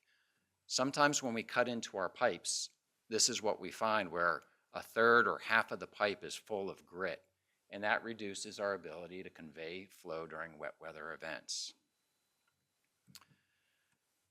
At the capacity team, we call these things on the left the capacity bandits, and we know that together we're in this constant tug of war to address these things. So what are the strategies to deal with the capacity bandits and preserve capacity? We can optimize our system. We can slow the flow, holding things back in the gravity collection systems, using storage tanks to hold the flow during wet weather, and using smart sewer technology to leverage the assets that aren't seeing flow to take flow when others are seeing too much flow. And we can reclaim lost capacity. We bleed air and gas off of the force main system. We can remove grit from the system where possible, remove the biofilm, and remove the grease to reclaim some of that capacity. This is like dealing with weeds. This is cutting the weeds down. It's addressing the symptom. If we really want to get at the root cause, we need to prevent some of these things from coming into the system in the first place. And the result here, and this is where I'm getting into James City County specifics, is if we look at, in this case, pump station 6-8, this chart, this graph on the left shows a head versus flow plot. The green line and the blue horizontal line represent dry weather and wet weather pressures that this station should see. The two curved lines, orange and blue, going through are the minimum and maximum pumping rates at various head and flow conditions for the pumps at the station. The dashed gray line at the top represents pressures we've observed with our sensors during wet weather events, and you can see that those pressures are much higher than what the pumps were designed to pump against, and consequently the pumps can't get in during those conditions. And I've mentioned a couple times, and I'll mention it again, that we each have a role to play, and sometimes collectively, to address this. For JCSA, they're doing projects and doing operations and capacity management to optimize, reclaim, and prevent some of these capacity bandits from robbing system capacity. Together, we're coordinating on regular meetings to address concerns, sharing data, and then making some operational changes to better leverage the assets we have in place. And then I showed you already, HRSD is making some major investments that I'll get into in a little bit on how we're proactively addressing some of these current concerns as well. And with that, I'm going to turn it over to Chris Steffen to talk about the operation of coordination that's making a difference. Thanks, Jay. Good afternoon, Board. My name's Chris Steffen. I've been with HRSD for 20 years. I am the Director of Operations for North Shore Interceptors. What that means is we handle all of the larger infrastructure outside of the plant that conveys flows to the treatment plants at HRSD. And so our service area, my service area in particular, is Hampton, Newport News, all the way north to Toano, which includes all of James City County, Williamsburg, and York County, and over towards Gloucester Courthouse. So I will warn you, I've got a couple technical slides in here, so if something doesn't make sense, please interrupt and ask questions. I invite you to do that. I'll try and get through it as quickly as I can. But I'm here to share with you some of the operational coordination that we've done with James City County, and the collaboration has actually paid off at this point in the last few years for sure. I'm going to go through a quick slide on our data sharing, and then I'll finish up with what the future holds for the operations folks and where we're aiming to go with all of these improvements. So this slide shows you again the Williamsburg service area. Areas 2, 3, and 4 are where improvements have been done in the past decade and a half. We've replaced one of our twin influents to the Williamsburg treatment plants. Now we have a 36-inch line in parallel with the other 36-inch line. So we have 2 parallel lines coming into the plant.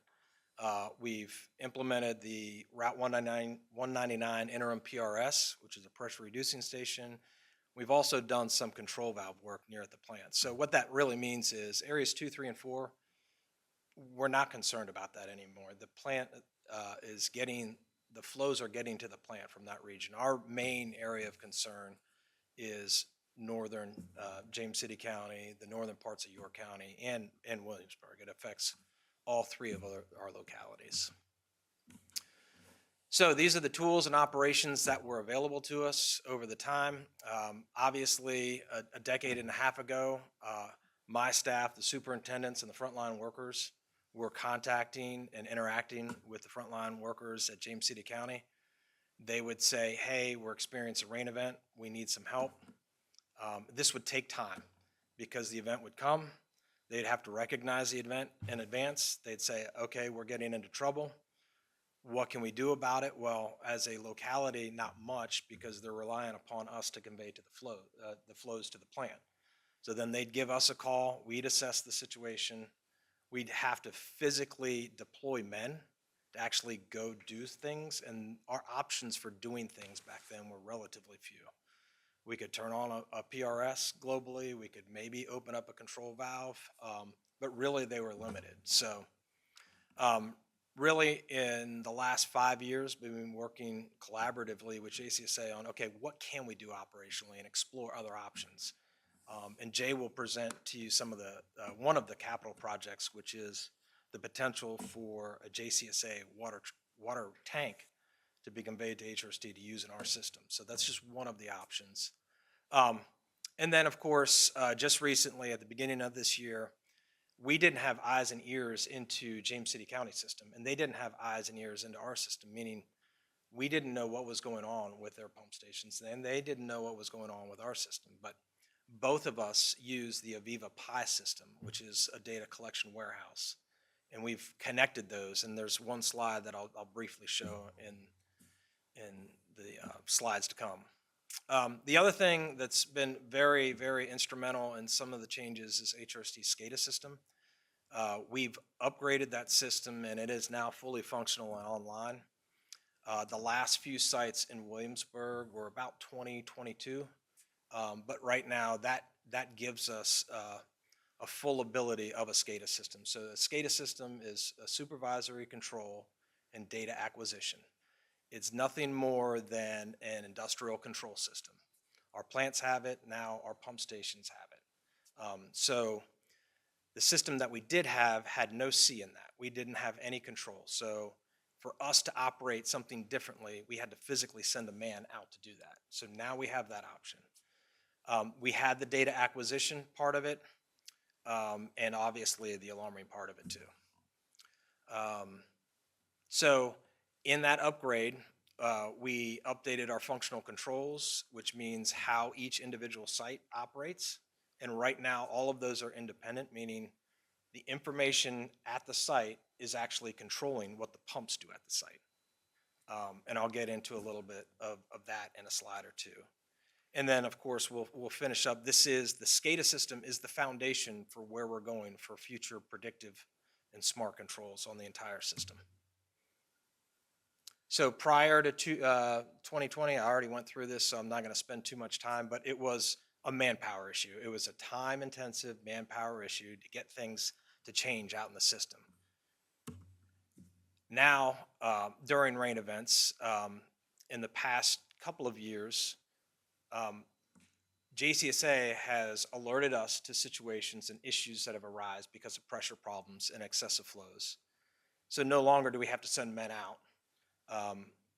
Our group actually consists of a few support engineers, and the superintendents have access to the SCADA system, and they can remote desktop in. So they don't have to be at the station. They don't even have to be at an HRSD facility. They can be at home and receive a phone call, and they can look and see what's going on in our system. And now with the Aviva Pi, look and see what's going on in James City County system and make instantaneous changes. We can control pumps from basically any computer in the world right now, which is really great. So what does that mean? It's fast, it's instantaneous, and we can help, and we have helped. We have slowed pumps down intentionally on our system so that the weaker stations in James City can actually get in and pump. So this is my one slide on the Aviva Connect. This is a picture of HRSD levels and James City County levels, what's going on at each pump station, and they're side by side. We have the same thing for pressures in the system, and we have the same thing for flows in the system. So we have eyes and ears on both systems at the same time. So here's where it gets a little bit technical, and I hope you bear with me. This is where you get technical? This is where I get technical, yes. I'm in operations, but I am an engineer by trade. So here's a picture of one of our data systems that shows us what's going on in the system. And the big thing here is I'm going to show you Green Springs Pump Station, and the top blue line, that is our set point for the pump station, meaning we want to control to that line. A rain event comes in, and you can see the red line go up, and that is the flow that's being passed through that particular pump station at Green Springs. And you can see during that rain event, which was significant, this was back in January of 2024, this was estimated to be a 1 or 2 year storm. So less than our design requirements. And as you can see, the green line there, we went from about 55, 60 PSI up to almost 90 PSI in the system. And as you can imagine, every single station that's connected is seeing those pressure increases. So Green Springs is transmitting the flow that's received into the pump station and pushing it right into the force main, and we're never coming off set point whatsoever. It's just holding right where it's at. This is a look at Ford's Colony. The same thing here, the same lines. There's a little less noise in the information because I averaged it over half an hour. But you can see the pressure is the exact same.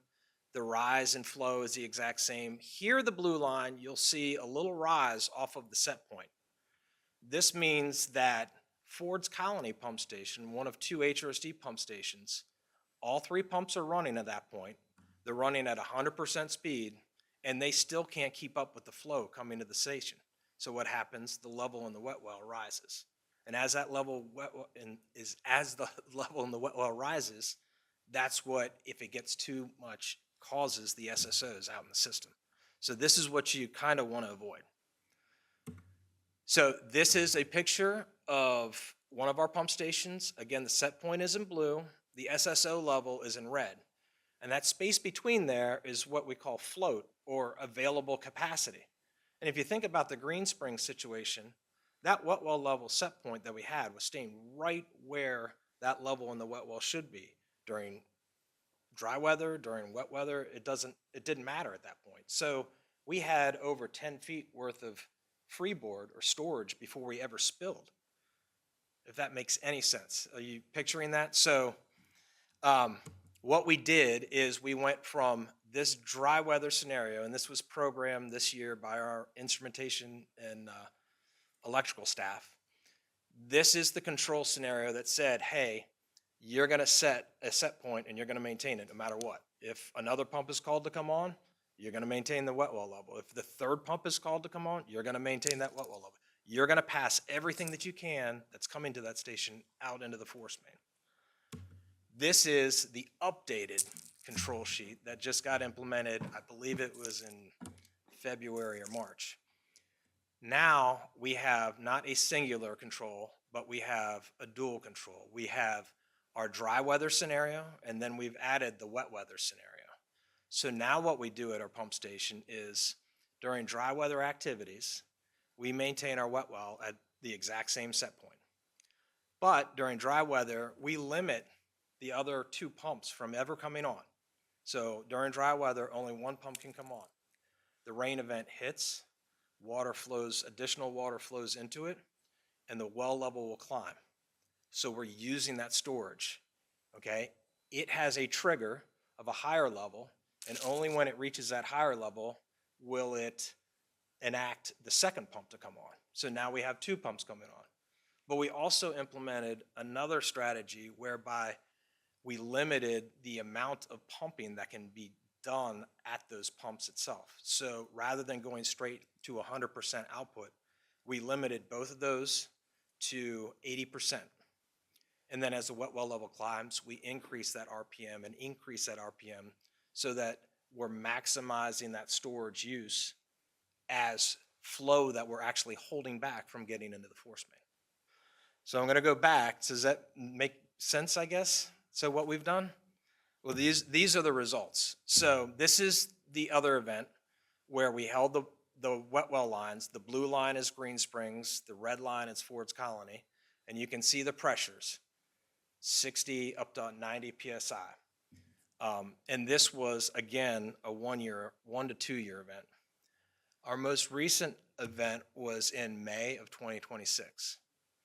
Now you can see Green Springs and Ford's Colony, their wet well levels increased. We never got to a spill within our system, but what we did do is affect that green line, which is the system pressures. Those system pressures are reduced. That means basically without adding any infrastructure, without doing anything but changing our control strategy, we've increased the capacity of the system. So therefore, JCSA had less problems during this event. Make sense? So that's what we've been focused on in operations and the collaboration between us and James City County. And it's actually paid dividends. One last point on this slide is that holding back of flow. Jay's going to come back up here and talk to you about CIPs. That holding back of flow to store out in the system, that concept is exactly what we're looking to do at these tank systems. So a pump station is relatively small. You're not going to have much storage in it. And the gravity system that you can surcharge and build up behind that is relatively small. These tanks that we're talking about, we've implemented a couple of them on North Shore already. They're extremely effective of holding back flows to allow the weaker stations to get in to avoid those SSOs that we're trying to avoid. So Jay's going to talk a little bit about that. Last two slides that I have, and this is where I really kind of geek out on technology, is all of the controls right now are site by site. You have Green Springs data dictating what and how Green Springs operates. But we've got data from all of our pump stations and all of our pressure monitoring sites feeding our SCADA system to a top end where all of the information is available. So once that happens, you have a picture of your entire system as it's occurring. And what you have is a mechanism to build a real-time decision support strategy. And all that means is if this part of the system isn't affected, but this is, you can do things in both sides to alleviate spills or enhance capacity in one place or another. Where you're no longer tied to just local controls. So it's really about the site communication and altering what is being done operationally out in the system. And then this last one is, this is the basis for smart sewer. Once you have all of this information, you set this into sort of a networked neural system, and you have different decision points and different things that you can do for control. But rather than just simply looking at the system with the information that it has, you can start to reach outside for predictive things. Hampton deals with tides. You don't really deal with tides up here this much, but you definitely deal with weather forecast. So in this model, as you predict rain forecasts, which you absolutely can, you have a position, you have amount of a rainfall expecting, you can actually do things in advance of the storms that are coming at you. A simple example of that is the May event from this year. Toano got 5.5 inches of rain. And down at the treatment plant, we hardly got an inch. So there was a lot more system capacity in other parts of our system. Well, what if those models predicted this and said, hey, you're gonna have training over the northern part of the system, empty down your wet wells, go ahead and prepare for what's to come. And that's what smart sewer is all about.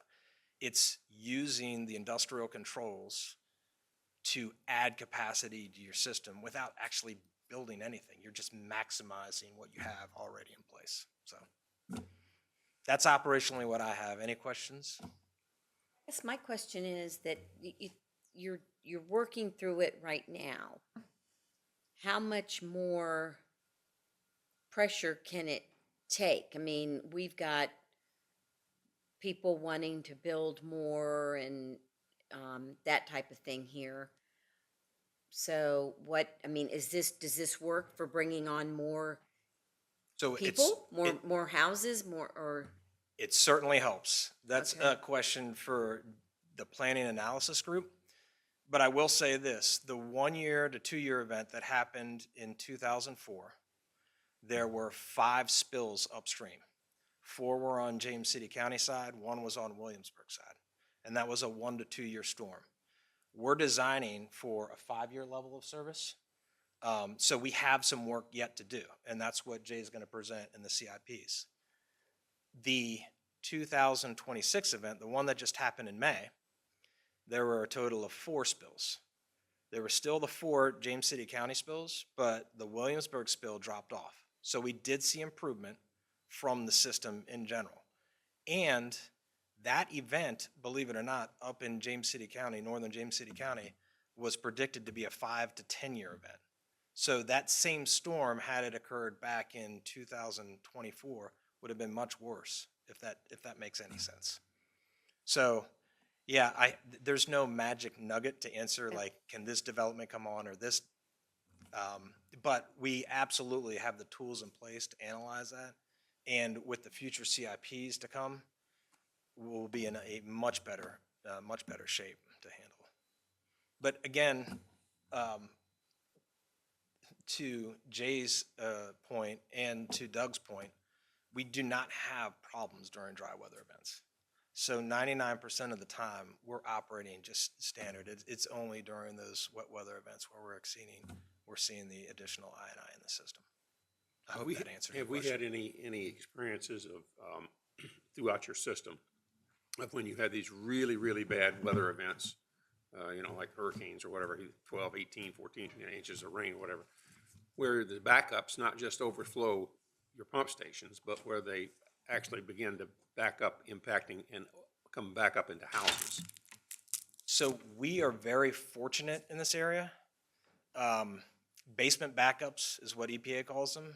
And there are other areas in the nation like St. Louis where their consent decree is almost centered around that, because you have hundreds of homes getting raw sewage coming back up into the basements. And I've heard of several cases, but I just wanted to, try to. It's very rare, if not almost nil here, because, well, in James City County, you'll have basements, but the elevation, the spill elevation that predicts all of that is at manholes outside of the stations.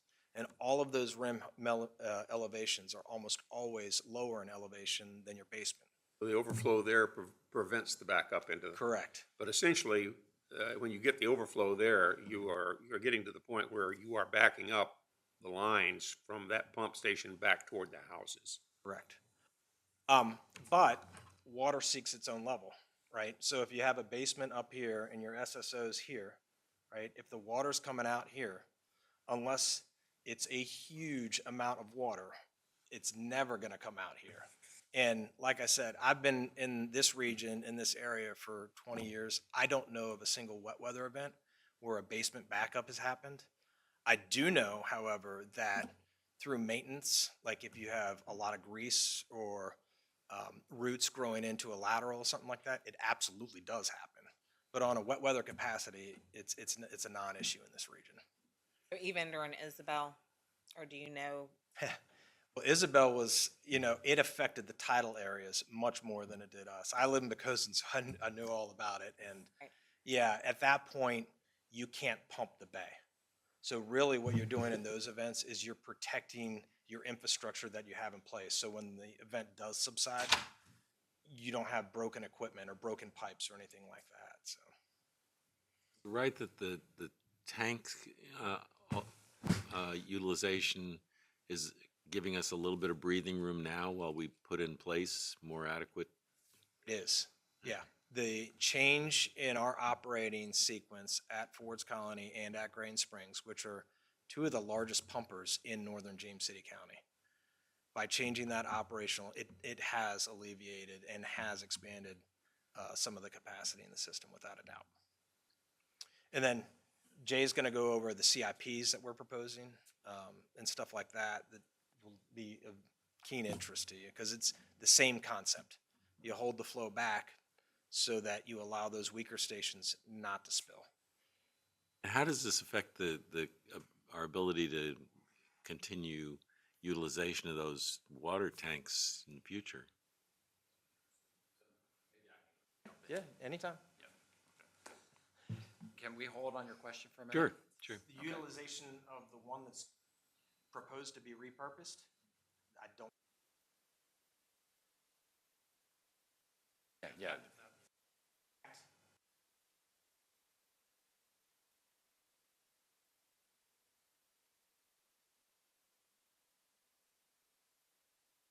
Its own lice looking now. Thank you, Chris. Okay. So I don't know if I define terms. We use SSO all the time. Sanitary sewer overflow is what we're trying to prevent. So just to make sure everyone's on the same page there. Okay. So let's talk about the investments being made. And I'm going to give a brief overview and then dive into some of these. Again, we have planned capital investment in James City County of between $43 and $70 million over, I'd say, the next 5 years. And this is made up of a number of different projects. High priority project, inflow and infiltration reduction program. So one option is to go out to all those pipes that are spread out all over and try to keep the rainwater from coming in. That's daunting, right? And uncertain as to how effective we'll really be in isolating different parts to get a set volume of water out. But we've been working in that area and we're planning on spending $25 million on that approach. But more importantly is a storage tank. And we have 3 different CIPs, and we know we need storage in northern James City County. One option is to repurpose the pottery tank and make it a wastewater tank for wet weather events. Our commission this morning approved the Williamsburg Treatment Plant offline storage tank site study today, so we can go look for the property needed to build a storage tank in an ideal location that's based on our hydraulic modeling. And then we also have a project on the books called the Williamsburg Crossing PRS Force Main and Storage Tank. And based on our TAB results, and I'll talk about our TAB storage tank, that's estimated between $18 and $45 million investment in So between those three CIPs, we plan on building some storage in northern James City County to address wet weather capacity. We'll also talk about pump station evaluations. I talked about the challenge of different locality pump stations getting into the system during wet weather.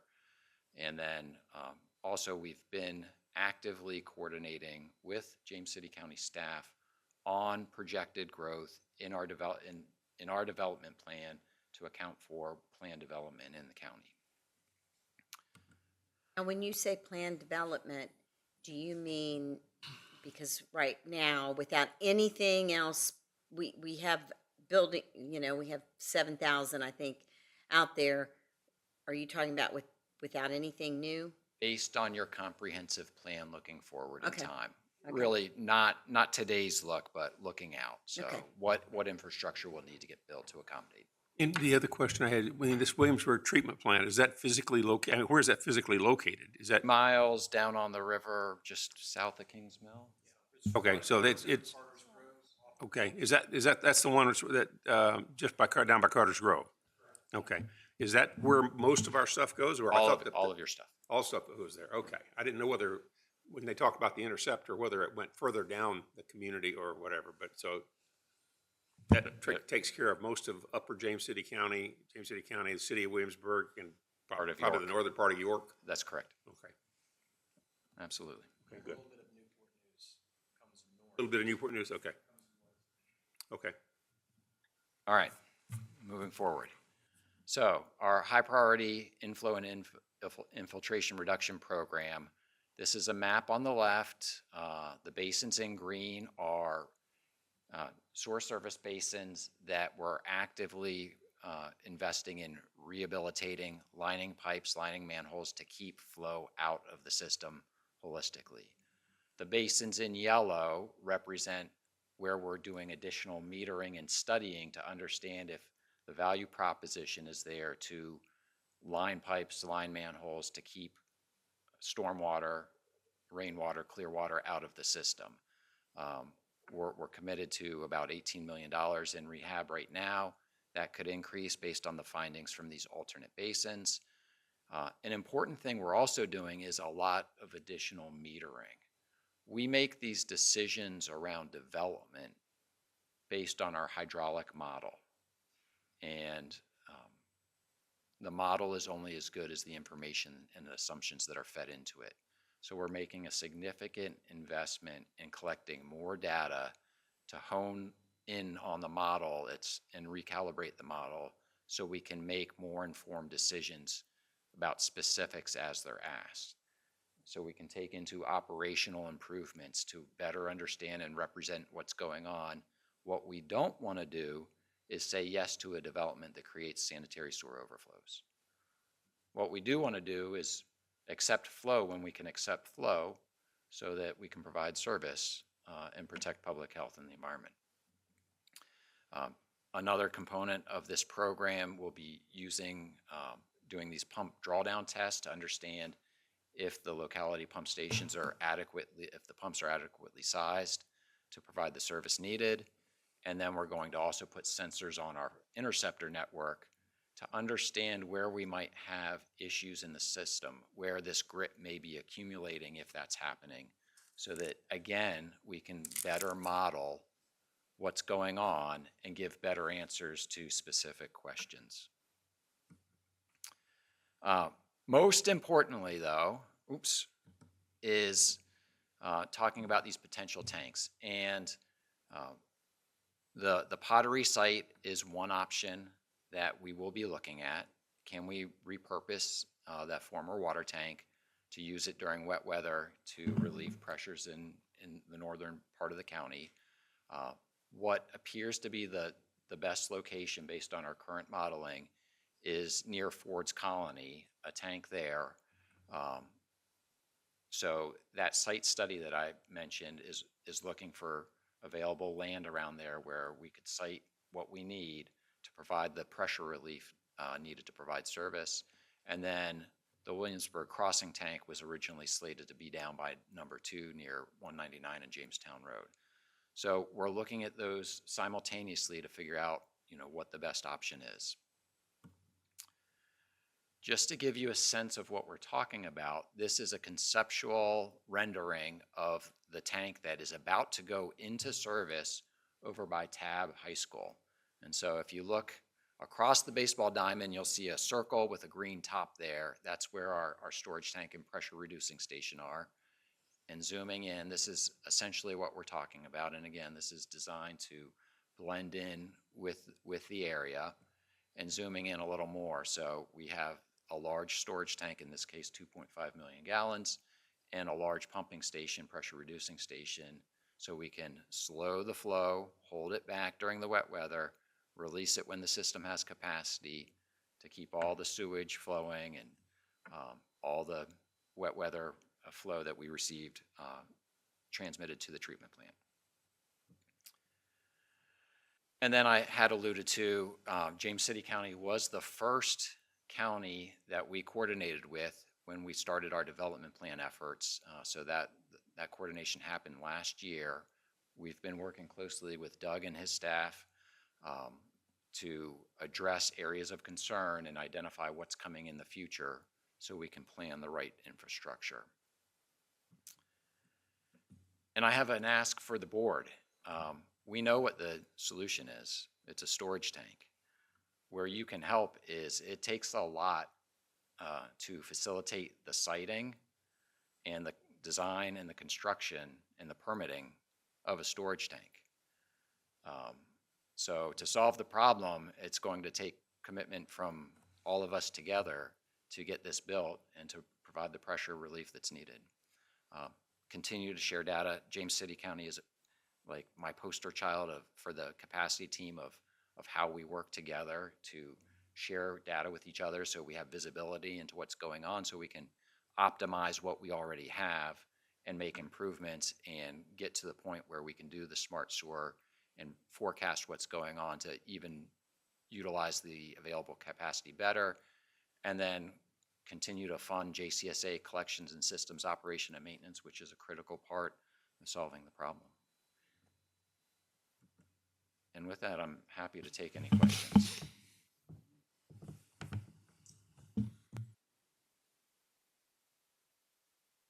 So we Very talked about interesting. the expenditures that are going to be made in James City over the course of the next few years, I guess.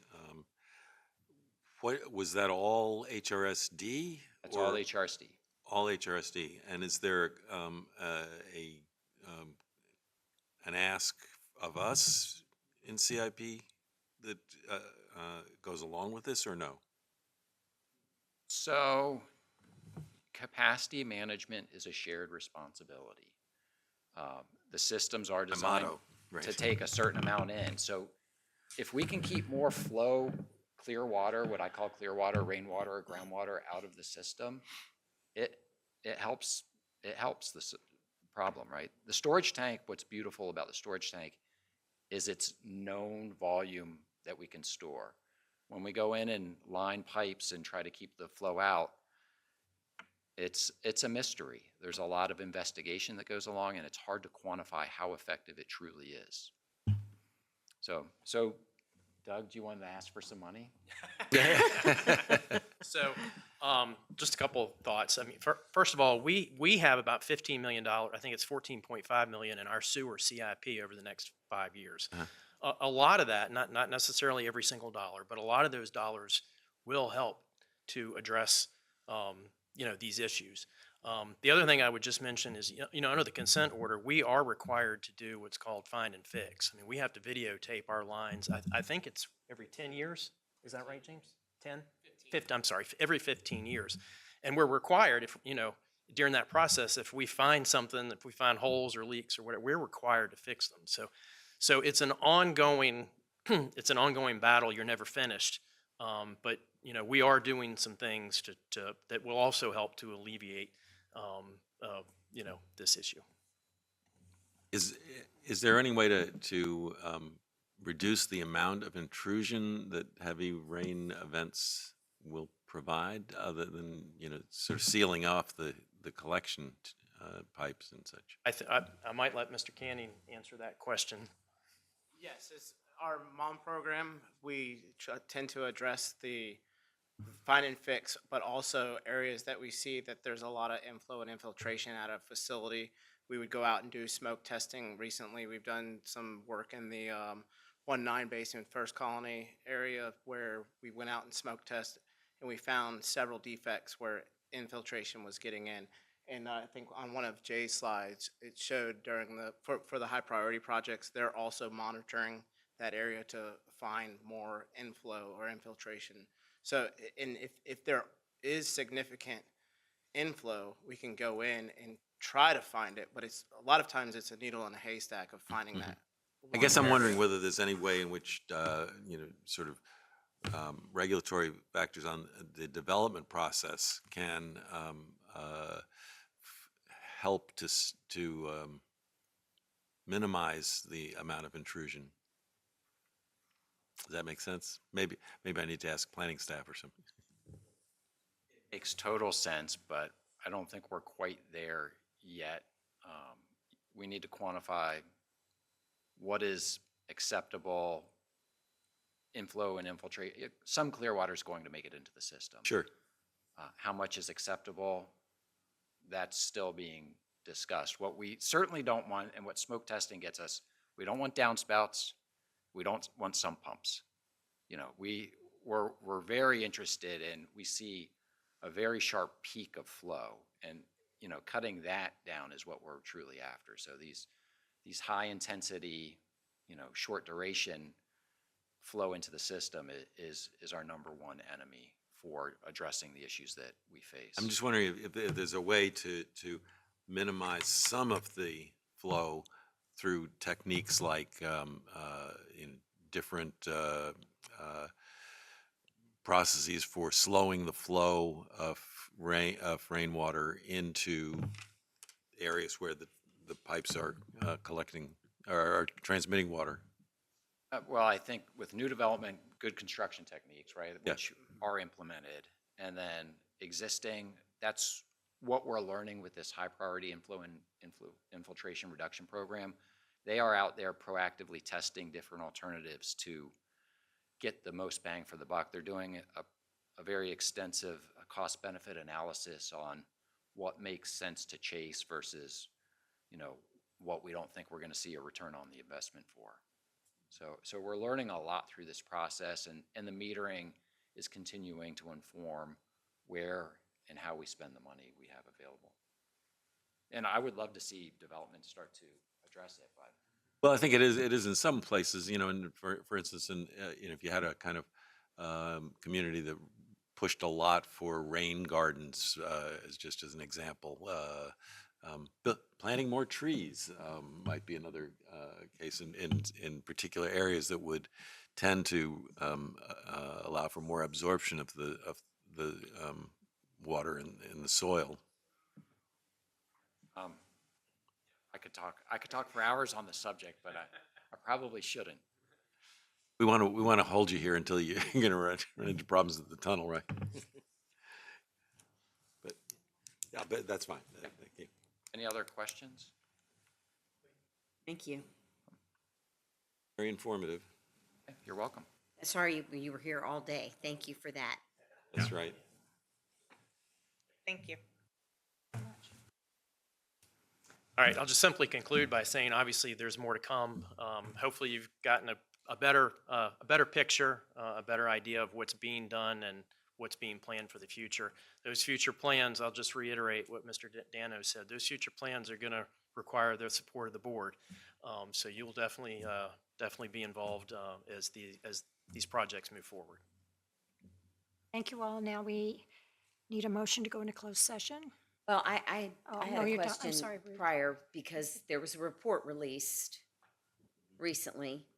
Will you be coming to us to discuss that report further or what? Are you referring to the report on groundwater? Correct. Yes. I sent each one of you an email on Friday with a copy of that report. There was a conference call among a lot of the key stakeholders this afternoon, which obviously I did not participate in, but Mr. Ushak and Ms. Luton were part of that call. So we are, we're going to be preparing some further analysis and obviously share that with you. The report, you know, I think what really prompted the report was concerns about data centers, but you know, that report really, the recommendations do have significant implications for the James City Service Authority. I mean, when that report says basically no withdrawal of over 130,000 gallons a day can pass the technical evaluation, I mean, that basically means that the way I interpret it is that means there's really limited growth potential for the James City Service Authority to withdraw any more groundwater if these recommendations are approved. I do think, and I don't want to speak too long on it today. You know, I think we need to do some further analysis. But you know, part of the concern about the study is that it basically concluded that the DEQ does not feel like SWIFT is an option that can be relied upon because there's no guarantee, no assurance that it will always be operational. And if they make the assumption that it is, and then it does not become operational, then we're in a worse position. So, you know, a lot of time and money has been invested in SWIFT, and to get to this point and then say, well, we're not really going to consider any benefits of SWIFT to this issue, you know, I think that's something that needs some further discussion, consideration. But there are a lot of other issues there too. I don't really have a sense at this point as in terms of when or how the General Assembly will consider these recommendations, but I do think it's something we obviously need to stay focused on because those recommendations do have significant implications for us. We are as you know, we're on the verge of getting a draft permit. We're expecting a draft permit the end of this year. You know, the recommendations in this report won't be final by then. But it will be interesting to see how DEQ considers, you know, the information they've prepared for this report and reviewing our permit. Thank you. Sure. Motion to go into closed session. So moved. Oh. Ms. Wainwright? Aye. Mr. Eisenhower? Aye. Ms. Larson? Aye. Mr. McGlinnan? And Ms. Knoll?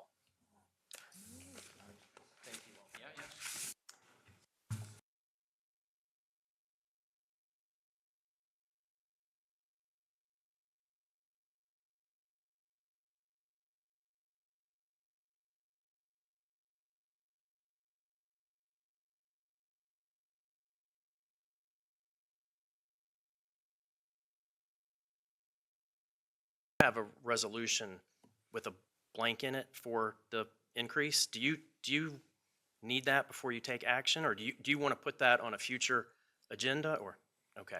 Just go ahead and. I think we know. Okay. Okay. All right. Sorry. Okay. So Ms. Wainwright. Aye. Mr. Eisenhower. Aye. Ms. Larson. Aye. Mr. McGlinnan. Aye. And Ms. Knoll. Aye. May I have a motion to approve the resolution entitled Authorization of Salary and Crest in the amount in the motion? The 5%, we already did that. Mr. Powell, call the roll. Ms. Wainwright. Aye. Mr. Eisenhower. Aye. Ms. Larson. Aye. Mr. McGlinnan. Ms. Knoll. Aye. A motion to adjourn till 5 p.m. September 8th for our regular meeting. So moved. Ms. Wainwright. Aye. Mr. Eisenhower. Aye. Ms. Larson. Aye. Mr. McGlinnan. And Ms. Knoll. Aye. All right. Thank you all. Thank you.